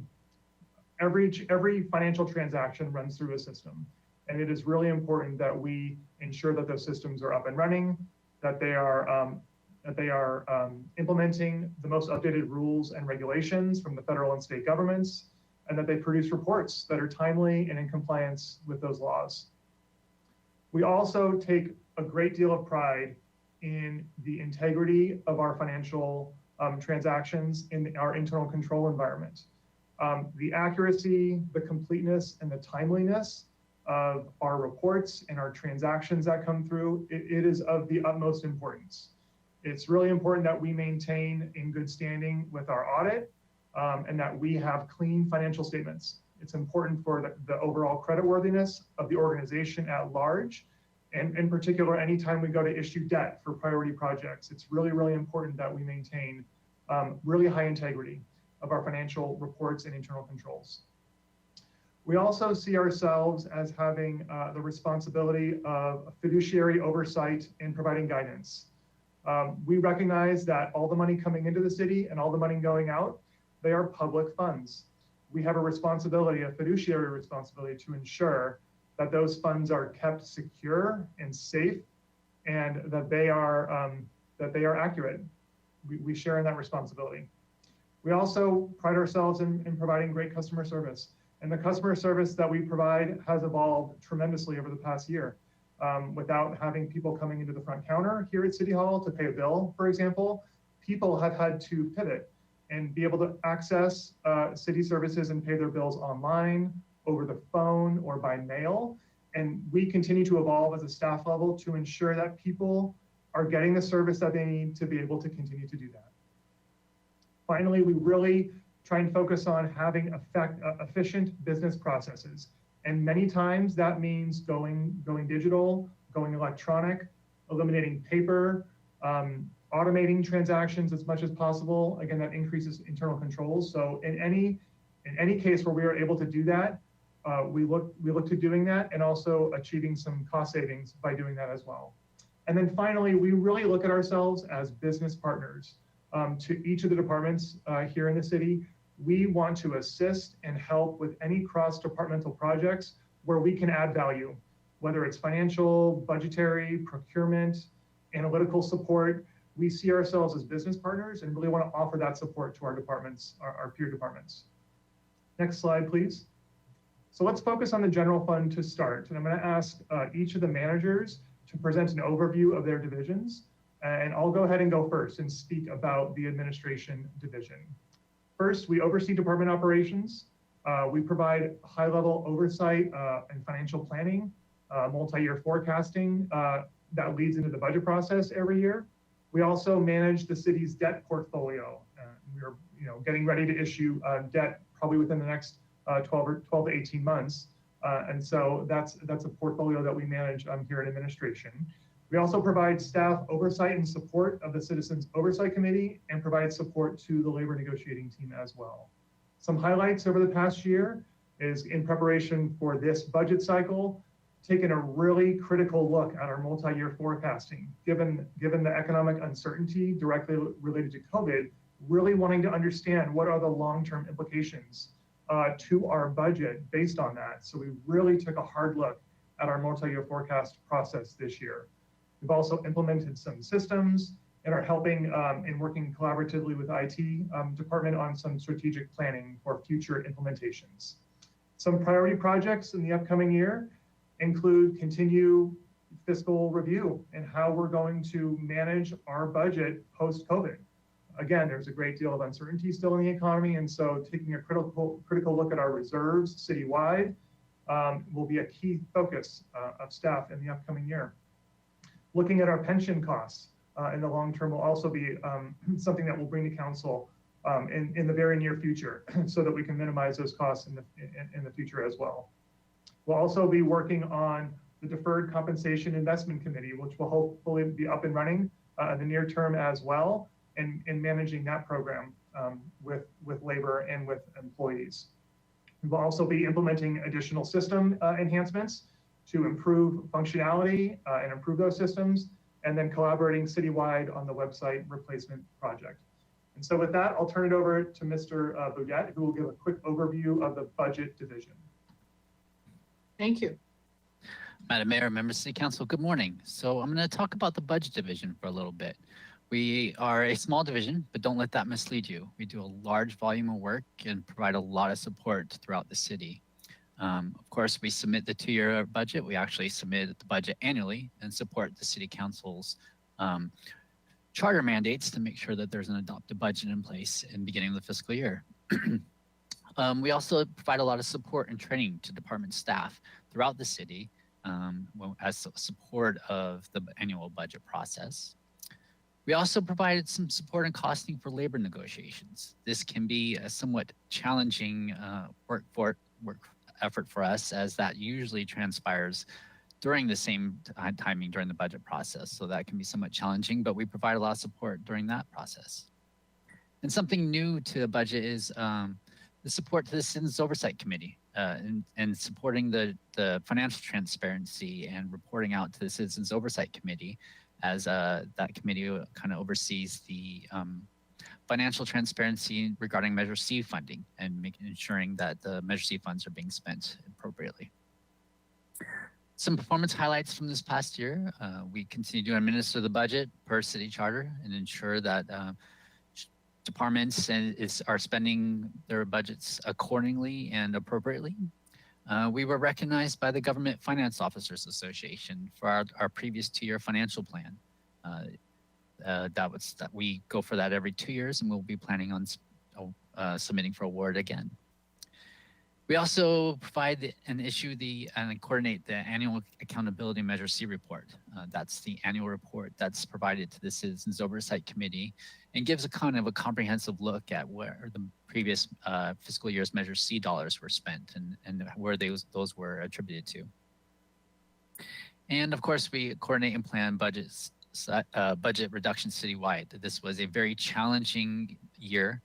We wound up having to go back twice in less than a year to coordinate an effort throughout the city to provide some planned reductions, and in order to make sure that reserves were being spent appropriately and had a plan laid out by effects of COVID. Priority projects will continue to submit the annual budget and ensure that a budget's in place by July 1st, both the 2-year and recommended budget. And we'll continue to ensure transparency of budget information, whether it's through the budget document or a transparency tool on our website. Those are tools that we use to make sure that the public is receiving appropriate budget information. And with that, I'll turn it over to Mr. Mark Sewell, our accounting manager, to talk about the accounting division. Thanks, Mr. Bodette. Thank you. Good morning, Madam Mayor and City Council. I am Mark Sewell. I'm the accounting manager, and I'll share with you what that means, I suppose. So the accounting division, we are responsible for every single cent and dollar that is spent by the city, and we are responsible for recording and presenting every single cent and dollar that the city receives through the financial reporting that we obviously have a number of standards and requirements to maintain. And so everything comes through the accounting shop. Within the accounting division is the accounts payable, the payroll, and then obviously the financial reporting programs. So to do that, have to maintain accounting systems, and there are many. We work with various departments who have specific programs to support their specific activities, and all of that feeds into our centralized ERP system, Tidum Munis. And so, as I mentioned, we then have a bunch of financial reports we are required to produce by law, as well as internal management reports, which enable us to communicate performance and obviously then report to council and to the public on activities against budget. Payroll sounds very straightforward. We all get a check every 2 weeks. It seems simple. I can share with you. It's very, very, very difficult and complicated and has a whole feature and bunch of requirements through benefits and through CalPERS administration and all the various taxing agencies. And that payroll office is one of the busiest offices in the city, with about 2,000 individuals each year to process every 2 weeks. And of course, there's many, many variances and changes that come on through the year. And like I say, requirements change, none more so with the recent requirement for COVID leaves and, trying to make sure that we're on top of all of the various regulations and trying to make sure we're able to recover where we can from the federal government, various different subsidies, which all require coding and explanation and training. So therefore we manage that. Accounts payable is every single invoice that the city pays. Again, goes through that same team of 4 folks, hundreds of millions of dollars a year. And they provide an excellent service, and we provide payments on a weekly basis to our vendors. We manage to turn those around within, on average, 30 days from invoice. So we are paying our vendors promptly, making sure that we are getting the cash back out there for those folks who are doing services for us. We also then provide a significant amount of grant management services with our departments who are out there actually requesting and then spending grants funds. And there's a lot of what the city does that is actually funded through federal and state grants, as well as other more local donations. And if the city receives any federal money, we are on the hook and required to report annually and be audited annually, what's called the single audit, to demonstrate that we have met with all of the various rigorous requirements. And so we have a very close relationship with a number of city departments to ensure compliance.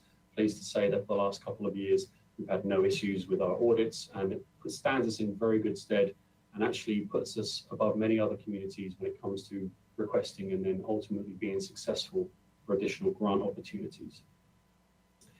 We do work closely with the budget division in terms of the financial projections. And again, the last sort of 12, 18 months has really tested our ability to do that. And we've developed different models, different systems. We've tried to make the process smoother and more efficient and more accurate, importantly, because of course, we've never been under so much pressure to be able to forecast the unforecastable and to be able to pivot quickly to share what things look like. So ultimately, the leadership of the city and the council can be aware of what's going on and can make policy decisions. And of course, the last 12, 18 months have been extremely challenging in that front. And then, we also, within the accounting division, are responsible for making sure we comply with all of the various debt requirements. When you issue debt, that comes again with a lot of requirements to be able to demonstrate how our revenue's coming and what's your covenant. Are you on top of your ratios? And so that, again, within the accounting team is something we have a regular cadence to make sure that those people who we borrow money from are very comfortable with that, and we meet all those legal requirements. So we're quite busy. There are about 8 or 9 staff when you add allocations in there, and we get a lot done. Performance highlights, just like the budget, we also like to make sure that the work that we're doing is good and comparable and achieve certain benchmarks when you compare it to other agencies. And so we have, I think, for like over 30 years now, received the GFOA award for our annual financial reports. We obviously bring that to council and finance committee around December each year. We've also been extremely busy with HR and all the departments. This has touched everyone across the city over the last year in implementing the Kronos time cards and time management system. Significant undertaking, and all routes lead to payroll, right? Pretty emotional subject for many people if we don't get their pay right. And so the pressure was on, and we delivered that, and we're trying to make every attempt to make that as smooth as possible going forward. I mentioned earlier around the single audit, but we also have to do, by law, full audits on our reporting for obvious reasons. And again, for the last few years, we've been successful in complying with all of the regulations, and we've had clean audits, demonstrates appropriate internal controls from the management and staff all the way down, and that's thanks to many of our department staff. We have transferred many of our employees from check payment to direct deposit.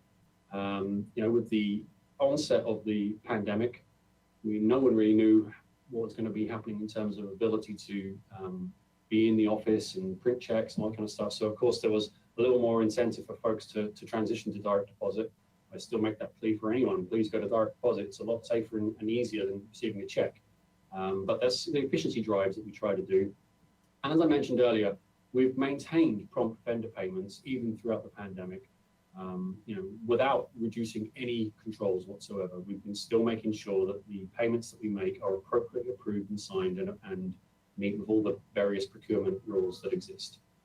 And so then looking forward, we are going to be very much focused in consultation with a number of people, of course, because of the size of it in pension management strategy. We, as the accounting division, are responsible for reporting and working out the liabilities that we have, as well as making payments to CalPERS. And so therefore, there's many things and options available to us that I look forward to discussing in the future. We are looking to try to offer our vendors alternate ways of actually paying them. Currently, it's via a check. It is 2021. There are more modern ways of paying vendors, and so we're looking to introduce that, and that will improve efficiency and hopefully save some costs. I mentioned earlier again, we want to focus our attention on making it easier to continue to use the time card system. as well as push more employee direct deposit. And then again, utilizing credit cards as a way of buying small dollar items. They're safe and secure, and some of the reconciliation requirements on that we're hoping to streamline and make a little more electronic. And then lastly, and this looks like one line on a thing, and it's just kind of a blowaway. However, the GASB 87 lease accounting, without boring you with all the weeds of this, is a significant requirement and ways in which public agencies have to now report how they purchase or how they provide assets for others to use on a lease arrangement. It is a significant undertaking, and we are on board and underway with that. And that will be a massive work effort for us in the next 6 to 12 months, which will touch most departments. And it kind of speaks to what we do here. We are the kind of the spider in the middle of the spider web, trying to make sure that we have all the appropriate controls and all the right information coming out, such that those who make decisions and those who set policy are able to do so off the basis of sound, accurate, transparent financial information. Thank you. And I'll pass on to the next presenter. Thank you.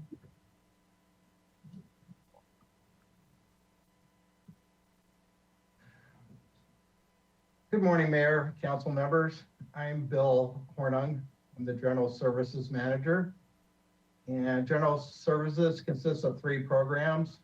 We have the Purchasing Department, the Mailroom, and Central Stores. Really, our primary mission is to maintain public trust by making sure we do fair, open, and transparent competition to earn the city's business. Stores keeps things that are used citywide. We have a lot of safety equipment, and they actually during the last year, stores has worked really close with risk management to bring in PPE.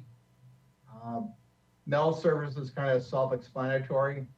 They handle all ingoing and outgoing mail for the city, and we do process that in-house. Purchasing also administrates the city's living wage program. And we also do all the training on the city's issued credit cards. And we work very closely with accounting to make sure the cards are being appropriately used. And we do, before cards are issued, we handle all the training so that employees know the appropriate uses of credit cards. Some of the things we've been doing over the past year is making greater use of Planet Bids to do electronic bidding. That's been very helpful with people working remotely. And I think the feedback I've gotten from a lot of our vendors, they like it because they don't need to drive into the purchasing office for bid openings.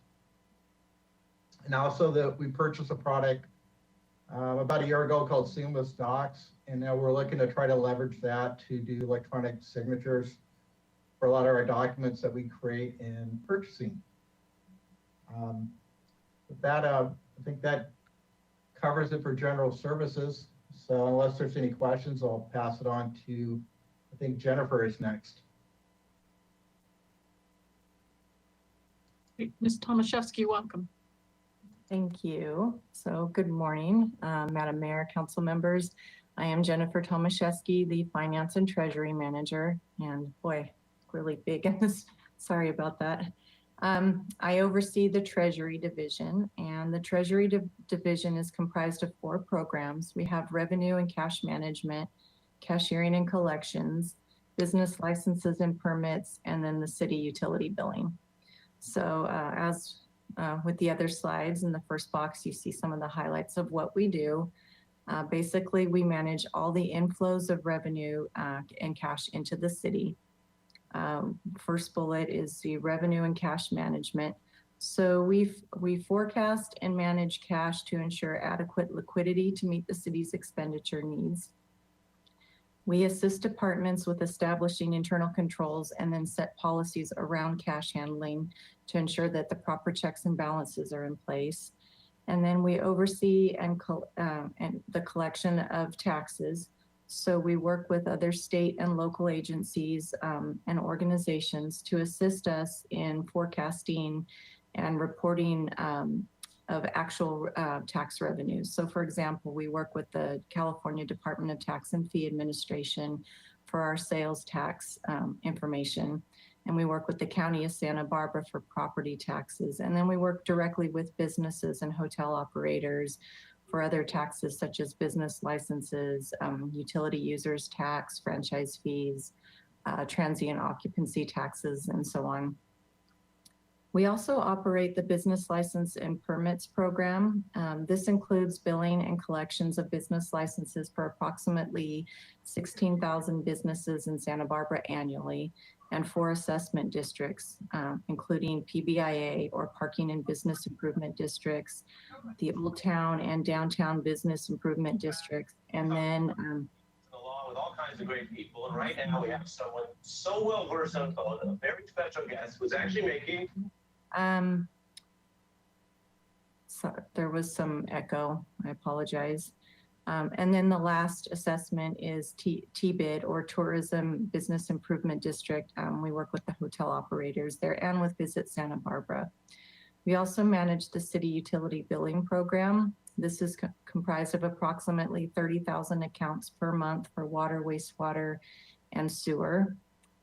And we manage the city investment portfolio of approximately 200 million. This is in accordance with the city's investment policy and state law. And our primary goals with that are safety of principal, adequate liquidity, and yield. We manage the city's banking contracts. This includes managing internal control activities, reviewing the annual services and rates, managing our daily deposits, our lockbox operations, and then daily reconciliation of all banking activity inflows and outflows. And then lastly, we operate the City Hall Cashier's Office, which provides services to the public as well as the operating departments within the city. So that summarizes some of the highlights of what we do in Treasury.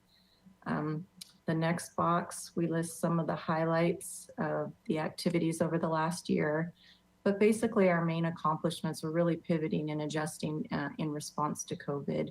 So we managed the cash flows to ensure that we'd still have adequate cash to pay our obligations, really with a lot of uncertainty around what was going to happen with revenues and how revenues would respond due to COVID.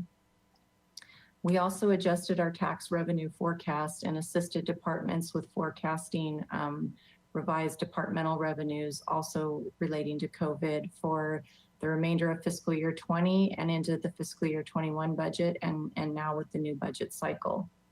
We offered alternatives to the in-person payments. So for example, we began almost immediately offering the option to pay by phone, and then we worked with our utility billing software to offer IVR, which is an interactive voice response.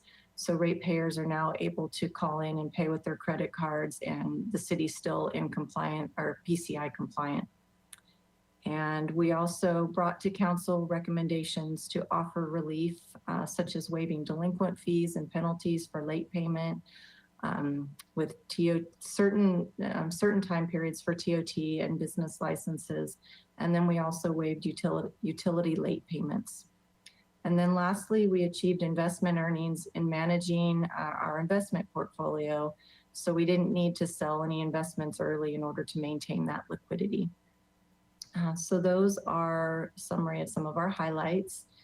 And then the last box references some projects we've identified as priorities going into the next budget cycle.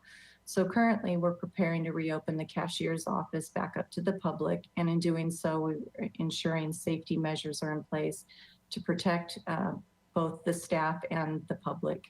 So this is a priority for us right now. We have several system implementations either coming up or in process right now. So for example, we are currently upgrading our utility billing software to a new version. This is really required to coordinate with Public Works on their AMI or their automated meters project. This is going to give ratepayers more information and in real time.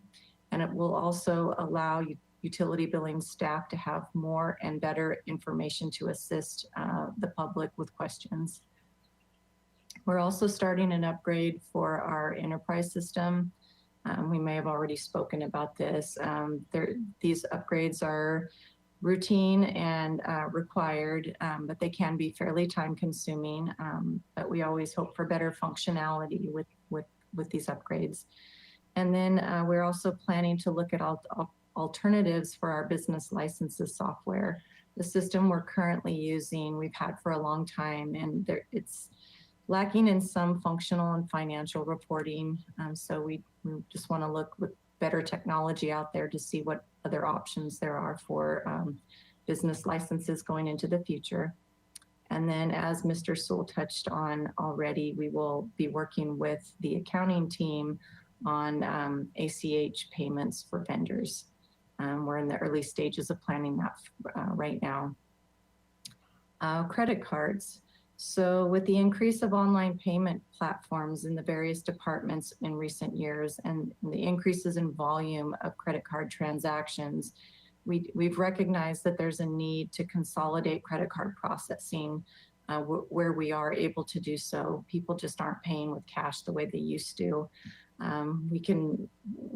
We are looking for better rates with economies of scale and consolidating some of those processing platforms. So we're looking at a citywide credit card processing project right now as well. The next bullet is compliance and audit services. So over the last few years, the city's not engaged in tax compliance audits to the level which would be ideal for various reasons, budget reductions and just staffing. Therefore, we are planning to re-engage for compliance audits for cannabis, TOT or transient occupancy tax, and utility users tax going forward. And then the last bullet references utility billing customer service improvements, but I've kind of already touched on that on the system implementations. So really that's it. That completes my presentation for the Treasury Division. And with that, I will turn it back over to Mr. DeMartini. Thank you. Thank you very much. Thanks to all the managers who spent a little bit of time providing an overview of their divisions to the City Council. So we'll move on to our revenues and expenditures. Next slide, please. This slide here shows a high-level overview of the general fund revenues for the Finance Department. You can see that we don't generate that much revenue, and most of the revenues that we generate really comes from delinquencies for late fees. And as Ms. Tomaszewski indicated earlier, we did not charge late fees through COVID, and so you'll see our fiscal year 2021 projection being much less because of that. But we are planning in the recommended budget to be able to continue our normal process of charging late fees in the future. And so the budget assumes that we will be able to ramp that up going forward. Next slide, please. This slide here shows a high-level overview of our general fund expenditures. And as you can see, a majority of the just over $6 million of expenditures to run the department goes to pay for staff. And really the only additional expenses are for required either professional service or other contractual obligations that we have to meet legal requirements. For example, our auditor, we have to pay for our auditors to come in and audit our financial statements. There is a minor decrease in some expenses due to our cost allocation study only being conducted every other year. We went through every line item in the budget to try and reduce supplies and materials, again, with the focus on trying to go digital and focus on electronic processing and minimize some of those sort of electronic type expenses. We did include sort of the city administrator's priority to have and maintain security guard services here at City Hall. So that is built into the budget as well. And then there is expenditure savings in the other expenses line item, which I'll talk about in just a moment. Next slide, please. And next slide, please. I want to just provide a very high level overview of what some of the expenditure reductions we have included in the Finance Department's budget and what some of the service level implications are because of that. So the main way that we will be achieving savings in the Finance Department is through some salary savings, and primarily from continuing to hire a few positions through hourly employees instead of filling them through permanent employees at this time. With COVID, we've been able to do that and achieve some savings. And we'd like to see how the reopening of City Hall and our billing counter goes and what level of support some of our customers need to be able to implement a staffing model that works. And so we're going to take the time that we need to do that correctly. And so we will be able to achieve some savings through that. We've also, again, as I mentioned, reduced a number of operating supplies. Again, focusing on electronic processing wherever possible. We're also proposing to temporarily suspend the budget web tool that is on the city's website. It is a really great transparent tool for our budget itself. But again, in order to meet some expenditure savings and reductions, we are proposing to temporarily suspend that tool in hopes of implementing it in the future. And then there is another tool in regards to our pension modeling that we're proposing to temporarily suspend as well. Again, I mentioned we'll be coming back to the council for a much more in-depth conversation about our pension management strategy. And so we'll be able to revisit that decision at that time with you. There are service level implications for continuing to implement these reductions. It really comes at the cost of some level of customer service. There has been and there will continue to be some delays. And once we open up the counter, there will be in-person delays as well. That also is not only for just normal cashiering type functions, but for utility billing, for customer support, but also to the taxpayers. For example, supporting some of the businesses out there with questions with their business license tax. We anticipate some continued customer service delays because of some of those staffing challenges. There's also a risk that's important to articulate to the council in regards to the potential for increased errors or misstatements with a sort of an inconsistent staffing model for some of our programs. We fully intend to address that through review and monitoring of our transactions and our reports. But I would be remiss if I wasn't able to articulate that to you. With inconsistent staffing, we run the risk of some risk of errors. And then again, the budget transparency tool not being available to the public with that proposed recommendation is a service level impact. Next slide, please. So now I'd like to turn it over to Mr. Mark Howard, who's going to provide an overview of the self-insurance fund and the risk management division. Mr. Howard. Thank you, Mr. DiMartini. I'm Mark Howard, the risk manager, and it's my pleasure to present to Mayor and Council the proposed budget for the self-insurance fund for fiscal year 22. Next slide, please. As I begin, I want to just mention the core mission of the self-insurance fund, and that is to protect the city's financial assets using the techniques of risk assessment, risk transfer, and risk financing. This is something that everyone in the risk management field throughout California does on a regular basis for our public entities. Next slide, please. Consistent with the other divisions within the finance department, this slide talks about what we do, our performance highlights, and priority projects. What we do is we administer the self-insured claim functions for liability and workers' compensation claims. We assess loss exposures for citywide operations and implement tools to reduce those. And we purchase insurance to limit loss exposures where prudent. This past year, some of the performance highlights start with the COVID response. The risk management team served as the internal resource for guidance and training for all of city operations.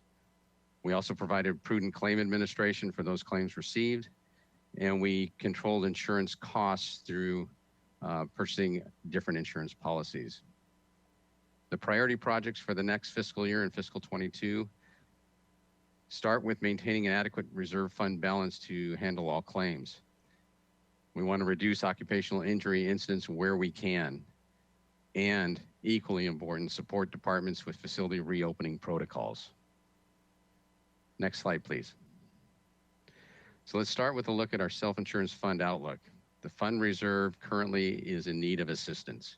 The current cash balance of $7.1 million is below the amount recommended by the city's actuary.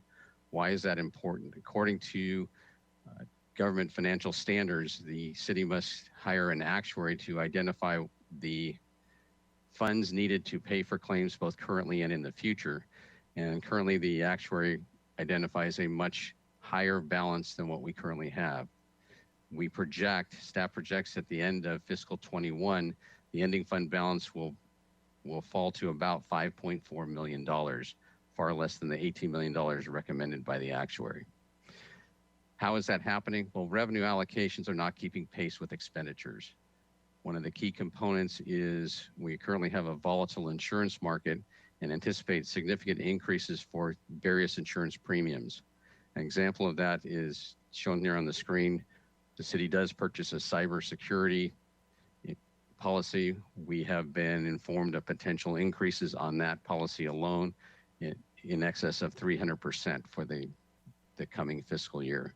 We don't know what those actual costs will be today. We will have that information later in June, but we are preparing as that will come to fruition. Next slide, please. So let's look at the budget for the self-insurance fund. Next slide, please. So the self-insurance fund generates revenues by charging the operating departments and programs a premium for services. That is much like the auto insurance premium that we all purchase for those of us that owned an automobile. The premium allocation over the last several years remains flat, meaning that the costs have not grown as claim costs have continued to grow. This slide shows that the bulk of the premiums come from workers' compensation and general liability and insurance premiums. Next slide, please. When we look at expenditures, you can see that with the $9 million budget, almost $10 million, 90% of that is on claims and insurance. Less than 10% of the self-insurance fund is allocated to salaries and benefits. And the important piece that we'll be talking about in the coming slides is that claim payments are currently outpacing the recent appropriations. Next slide, please.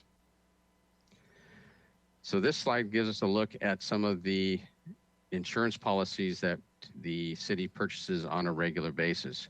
We expect moderate increases for all of the insurance premiums across the board for the foreseeable future, not just for fiscal year 22, but for the coming years as well. Those moderate increases could be more than 15%, in some cases 25 to 40%. And when you look at the actual policy premiums for things like excess liability and property insurance, a premium increase of 15 to 40% is a significant burden. These policies include excess workers' compensation, excess liability insurance. What that does is it helps us cap a loss so that we can budget accordingly and not see a catastrophic loss dip into beyond the self-insurance fund reserves and into the general fund reserves. We purchased an airport policy for the operations at the airport that covers those types of losses that are low in frequency but high in severity. We also purchased a policy to cover our watercraft. There are several operations throughout the city that use boats and vessels, including the waterfront, the water fund, and Parks and Rec. We purchased a fidelity or crime policy to cover those operations where there's cash handling involved. Some of those operations are required by California law to have this type of insurance, specifically the city clerk, the city treasurer, the city administrator, but this also covers all folks that handle cash throughout the city, and there are hundreds of those. As I mentioned in the previous slide, we do purchase a cyber security policy. It provides a nominal amount of coverage in that area, but those costs are rising rapidly. The property insurance policy is one of our larger expenditures. As many people know, the city owns a variety of buildings and facilities throughout the area. The current property schedule includes over 300 properties on that property schedule, with total insured values approaching $500 million. A couple of the new policies to the portfolio include fiduciary liability. This is a policy to cover the city's operations for handling cash, as well as the broadcaster's liability. Recently, the city TV operations have begun broadcasting meetings and for other entities in the region, specifically for the city of Goleta, and this provides additional coverage for those operations. And lastly, the volunteer medical policy. The self-insurance fund was created by council action back in the 70s to cover workers' compensation, and at that time, the council decided that workers' compensation was not going to cover volunteers. That's important for our operations because all of the boards and commissions that help the council conduct their operations throughout the year are considered volunteers. And this policy provides an additional medical coverage for those folks who might have an injury or illness resulting from their volunteerism, and provides additional coverage for them beyond their own personal health insurance. As you can see from this slide, the total paid in fiscal 21 for all of these insurance policies approached $5 million just to purchase the insurance policies. Next slide, please. And we talked about the appropriations not meeting our needs for claims. This is a 10-year look at the comparison between the claim costs for workers' compensation and liability claims alone compared to the appropriations in each fiscal year. And as you can see over that 10-year window, the claim costs exceeded appropriations. You'll see that in fiscal year 20, the most current year of completed operations, the appropriations may seem like they have exceeded claim costs, but that is deceiving because the claims for those that year have not yet completed and probably will not complete for the next several years, 2 to 3 years. And we fully expect those claims costs to exceed the appropriation level as well. Next slide, please. So now we're going to move into the department budget reductions as requested. Next slide, please. And with a $9 million budget, finding a 5% reduction is rather challenging. Mr. DiMartini and I went through each of the line items in our self-insurance budget, and we were able to identify just shy of $50,000 in supplies and services that we could reduce. These will have some service level impacts as we move to more reliance on technology and internal processes for things like safety training. These may increase future costs, but that's something only time will tell. Next slide, please. And this is the time when we want to talk about the self-insurance fund reserves and what we want to cast some light on. Next slide, please. This slide shows the 10-year look at the self-insurance fund reserve balance, a comparison of our cash assets to the reserve requests that the actuaries suggest that we have to comply with our GASB requirements. And if we go back into fiscal year 2010, our reserves exceeded our needs according to the actuary. But as the last 10 years have unfolded and our appropriations have not met our needs for claim payments, you can see the gap has changed and has gone on the reverse, where we do not have as much cash available as the actuary says. And in recent years, that has become exacerbated by some large claim payments. And so with that, I will move to Mr. DiMartini to add his insight on that same topic. Thank you, Mr. Howard. Just to wrap up here, the reserve position in the self-insurance fund is precarious. It is, we do not have adequate funding coming into the fund to sustain the operations of the self-insurance fund, not only to make our insurance premium payments, but also the projected claims. And so you can see the red line dropping, and that is articulated in the recommended budget to you. And so this is an area of concern and an area of focus as we move through the budget cycle and into future years about how we can continue to sustain our self-insurance fund to have adequate resources to pay our insurance premiums and the claims that we must process. This will be an area of focus. Next slide, please. So thank you for your time this morning. We really appreciate it, and we'd be happy to answer any questions that you might have. Madam Mayor, thank you.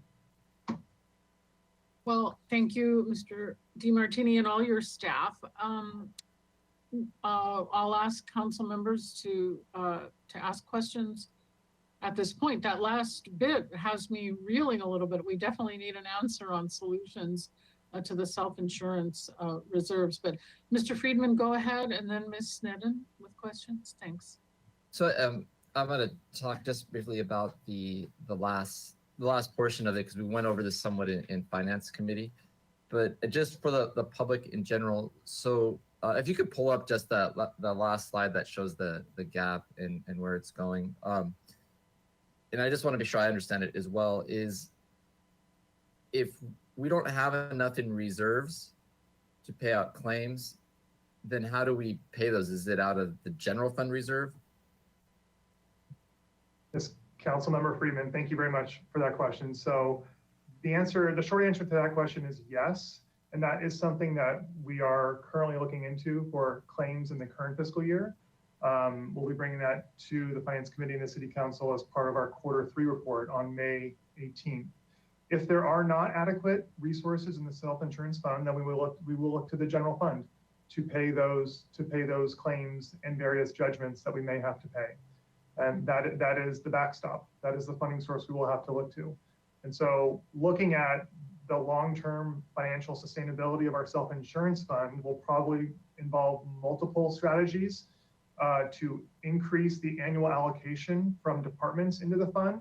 That will feel like additional expense to both the general fund and the enterprise funds to those operating departmental budgets. And then also potentially general fund supporting the self-insurance fund as well. And then maybe other strategies also. So there will likely be multiple strategies that we'll have to look at to achieve sustainability for the self-insurance fund. And so those strategies that we'll look at another time, but those are going to, especially in these times where we have limited funds, we're looking at the other department presentations, including yours, reductions. If we need to start righting this ship, it's actually going to be technically an expense on all the departments as well that we're going to need to start budgeting for, even though we have these economic challenges, revenue challenges we have now. Yes, Councilmember Freeman, that is exactly correct. If we are to increase the allocation into the self-insurance fund, it will also increase the department's operating budget expenditures. It will be an increased cost to the general fund and to all of the other funds that contribute into the self-insurance fund. That is absolutely correct.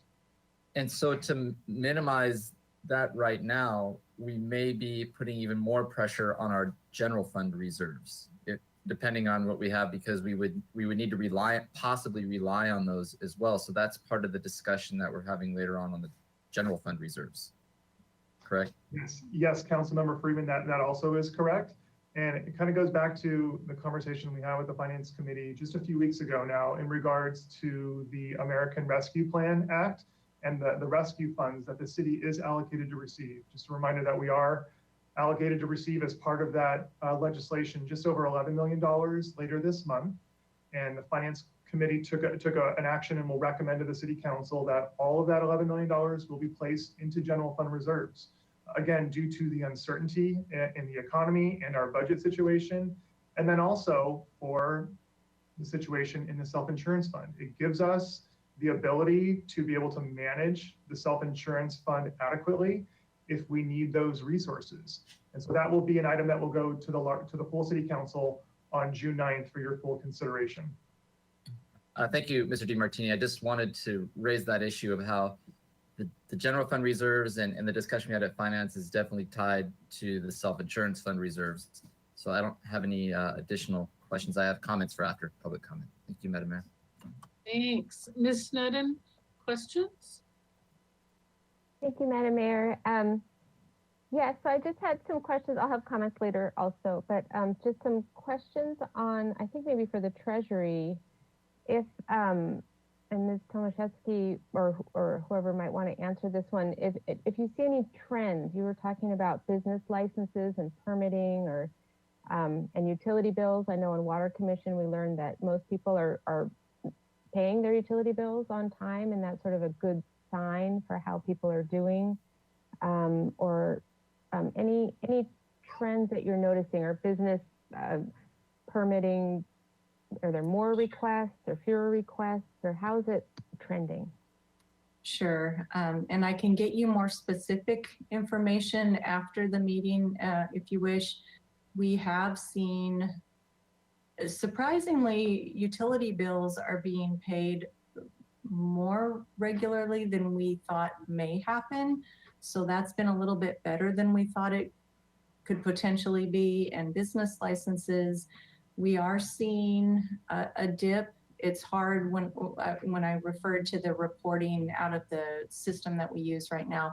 The reports are a little bit difficult and, you know, kind of based more on a cash basis. So it's a little bit harder. We'd have to dig into a little bit more, but we are seeing some some existing businesses that are not renewing their licenses. And right now, because we haven't been charging the delinquent fees, you know, businesses may still pay it after the fact. So we don't really know how much of it is businesses that have closed per se, as just not paid their business license yet. And then we do allocate those over an accrual period. So I guess my point is it's a little bit more complicated, but we have seen a trend that it does appear that business licenses have slowed down. Okay. And then for that, I think it's such an added benefit that people can pay online or by phone now. That's huge. It's something I think the city should have, you know, it was a good push to get that going. And then for business licenses, I did have member of the public asking me about, they weren't sure, do they come in to pay the business license or do they do that also online? Is that all an online process now? Business licenses, we still don't have a way to receive those payments online yet. That's one of the projects where we want to look at going into the future. We still receive those by check. We receive those either in the mail or by Dropbox, but we can answer questions in person. And well, coming up is that's part of our reopening plan, is to be able to have the ability to possibly by appointment but we can answer a lot of questions on the phone right now. But we're not receiving electronic payments for business licenses and TOT at this time. It's really just around the utility bills. Utilities, okay. But we're trying to get there. Yeah, it's helpful. I think it's really helpful. And then just general trend again in the investment portfolio. You mentioned managing that, and is it, you know, is it stable? Is it rising? Is it tanking? Just general. Sure. So we don't actively trade in our portfolio. We buy at the market at the time, and we really try to stagger the maturity of our investments to keep cash coming in on a regular schedule. But the environment and, you know, the rate, the investment environment right now is rates are declining. We buy securities within a 1 to 5 year range. And so we've been able to still get the benefit of those higher rates, but as those investments mature and we reinvest, they're going to be reinvested at lower rates. So but there's a little bit of a lag before we see the full impact of that. Okay, thank you. And then just a follow-up question too on the loss in service on transparency. I think this might be a question for Mr. DiMartini. There was that mention that would be sort of a loss. Could you just give a little bit more detail on that? I know that I've been so appreciative of your leadership of this department with integrity and openness and transparency. So the thought that we might lose some transparency is just more detail there. Yes, of course, Councilmember Snedden, thank you for asking. This was a really hard one to propose because the transparency of our financial information on our website, I feel it to be incredibly important. I think most of us do, but this is one of those contracts that isn't necessarily required. It's not required that we have it, although we really want to have it for our public. But in times when our budget is really tough and challenging, and we have to find expenditure savings, and we really don't have places to find it, this was an item that I put on the table. And it's not much money, but it really helps us achieve additional savings. And so that's why this is being proposed to you today. Okay, I think that might be one area we might want to think about whether we go that route or not. It's been so great having the leadership and transparency that's been occurring. So thank you. Well, follow up with a question, Mr. DiMartini. Does that tool get used often? Madam Mayor, thank you for that question. It does. I don't have statistics on the number of hits, for example, at the moment, but we would be happy to get that for you. But I also know that we do direct at the staff level many members of the public to the tool. If they may make a public records request, they can actually go to that tool themselves. It's self-service, really high-functioning tool that people can use and access financial information. So it actually helps with complying with some of the public records requests, which I know staff refer them to. But we can get some stats for you. That's something to consider as well. Mr. Jordan, questions? Thank you, Madam Mayor. Hey, Mr. DiMartini. I'm not sure if this is you or Mr. Howard, maybe, because he'll have the historical.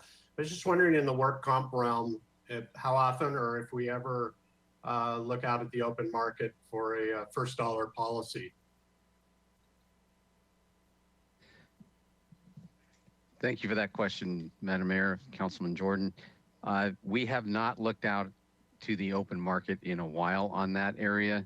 I'm happy to do so periodically, but we've found that one of the main things that's preventing us from doing so is if we choose to move in that direction, we are then bound by that decision for at least a 5-year term, according to the Department of Insurance regulations now. So we may be able to find a savings for one fiscal year, but that may be reduced or eliminated in the subsequent fiscal years. The Department of Insurance does not allow you to move in and out of self-insurance and first dollar coverage on an annual basis. And the slide we went by, we have an excess policy, right? So we have a cap per claim or cap per term? Cap per claim. $750,000 self-insured retention per claim. And so what beats that up is frequency, not severity, right? Correct. Yeah, so it's not really, neither of those is good to be shopping if we're getting beat up for any reason, but severity in my experience is probably frequency is probably a better time to be shopping because somebody can control that. If we're not controlling that, maybe a carrier can. And then we had this talk several months ago, but I just wanted to remind myself. So for something like auto liability, we are a first dollar payer on that, right? That either comes out of what you set as a reserve, or if you blow through that, you're off to the general fund reserves, right? So short answer to your question is yes, with a caveat. So the city is self-insured for the first $1 million for general and auto liability, professional liability. We do buy an excess coverage that we participate in a joint powers authority with 12 other entities where we have coverage limits of above the $1 million. But the first $1 million is paid for through the self-insurance fund. All right. Thank you so much. I remembered that as soon as you started down that path. So not way back in my notes. Thank you. Thank you, Madam Mayor. You're welcome, and thank you. I don't have any questions. Thanks so much. What a great presentation. But we'll ask the clerk if there are folks raising their hand in the audience. No, Madam Mayor. So we'll close public comment and go to comments. Mr. Friedman, you said you wanted to come back and make closing remarks. Go ahead. Sure. First, thank you, Madam Mayor. First, I just want to thank the city finance team and Mr. DiMartini for your leadership and just the transparency and everything that you're bringing to the table here, and all of your staff. I think you all did great presentations, and we're fortunate to have all of you presenting today and leading our staff. So the first thing I just wanted to say is I had the concerns too with the transparency tool, and thank you for the questions, because when you mentioned that it is a help with Public Records Act requests, I didn't catch it, maybe I missed it, but how much was the savings on that? Or the cost on it? Yes, Councilmember Freeman, the transparency tool has a cost of $11,000 annually. Okay. I would be in favor of at least looking if there was a way to save it. I use it from time to time, and once we get more data on the number of hits that it gets or uses, but I think it is something very valuable for the public and just for us in the city as well. Looking at our budgets, if there is a way to continue to fund that. Overall, I just have strong concerns about the funding for the self-insurance fund. So just looking forward to getting more information on how we're going to write that. And then another issue, Mr. DiMartini, I'm going to bring it up. It's not in the presentation, but I brought it up in the past and just wanted to flag it to your department just to get more information on it. And it relates to the economic recovery and supporting local business. But the County of Santa Barbara has a program called the Local Vendor Outreach Program, where they provide a 6%, the last time I remember, 6% preference for local vendors when we're procuring goods such as ink cartridges, pens, those types of things when we're doing contracts, so that if a vendor within the county has a slightly higher price, we could still use them because then we're supporting local businesses rather than going out of the county to get those same goods and services. So I just wanted to see if we could get more information on what the county program is and if it is something that we might be able to implement here in the city to support our local businesses, since we have to use those products on a daily basis. If there is any way we could support our own local businesses. So just want to throw that out there and look forward to more information on these challenges that we have. So thank you, Madam Mayor. Thank you. Mr. Jordan, ready to make remarks? Thank you, Madam Mayor.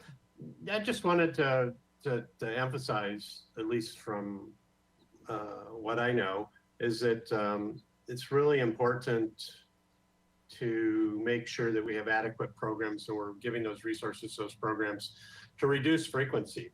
When we cover ourselves for large losses and have a stop point on that, what's hobbling us is the number of claims adding up, not the size of the claims. And I'm not sure when you see those graph lines going up and up and up, that that means that we're assigning enough resources to a myriad of things, training, education, practices that will help reduce the frequency and drive those lines back down. It's not just about putting more money in a bucket to handle the increasing costs. It's also about responsibly making sure that you're doing all you can to reduce those accidents, whatever they are, or those incidents from happening in the first place. So I'm going to talk to Mr. Howard some more. I'd be interested in learning more about what we're doing in those areas, but I think that's one of the focuses that should come out of this. Not that they don't have enough money, but that the amount of money needs to be driven down by our practices. Thank you, Madam Mayor. Well said. Thank you, Mr. Jordan. Anyone else with comments on this department and these functions? Ms. Sneddon, I thought I saw you pop up at one point, but okay. Thank you, Madam Mayor. I think it's been covered. I would like to advocate for the transparency. I think there's a savings in that in public records requests, and just transparency is so important right now. And then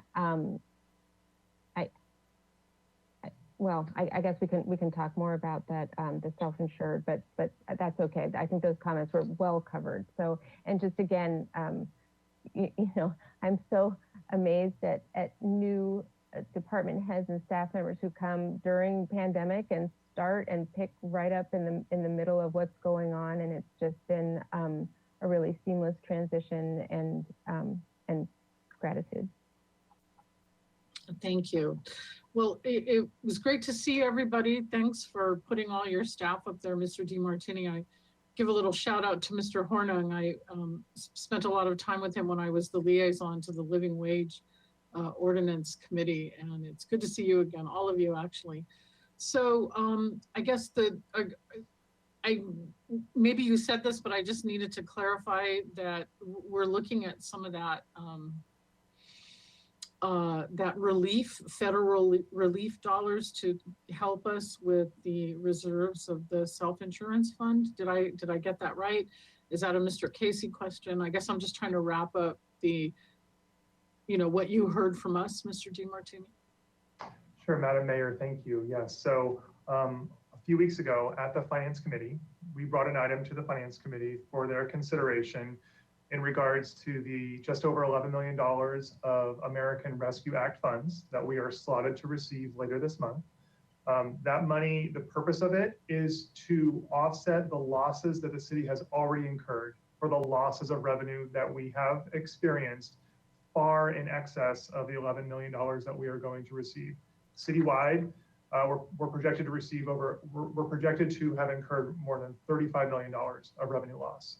So the recommendation that went to the Finance Committee was to place the rescue funds into general fund reserves with the purpose of being able to review that over time and allocate it at the City Council's discretion as necessary for needs that we might have, both in the general fund, but also in other funds, including the self-insurance fund.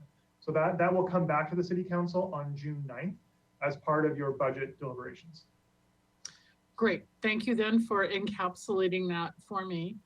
And if you don't need any other instructions from us, we're grateful for your presentation. Mr. Casey, any remarks at this point? We're done with the items that were on our schedule for today. We're back at it Monday, May 10th at 1:30 for Parks and Recreation, and that includes creeks and golf funds. Nope, that's it. I just thank council for your engagement in all the budget hearings. We've had a very busy week and have Parks and Recreation on Monday as well. And then we have a little gap before we hit the other large departments more in the middle, late May. Thank you, Mr. Casey. And to all your staff, thank you for everything you do for us. And I will adjourn this meeting until Monday. The City Council will be back Monday, May 10th at 1:30. Meeting adjourned.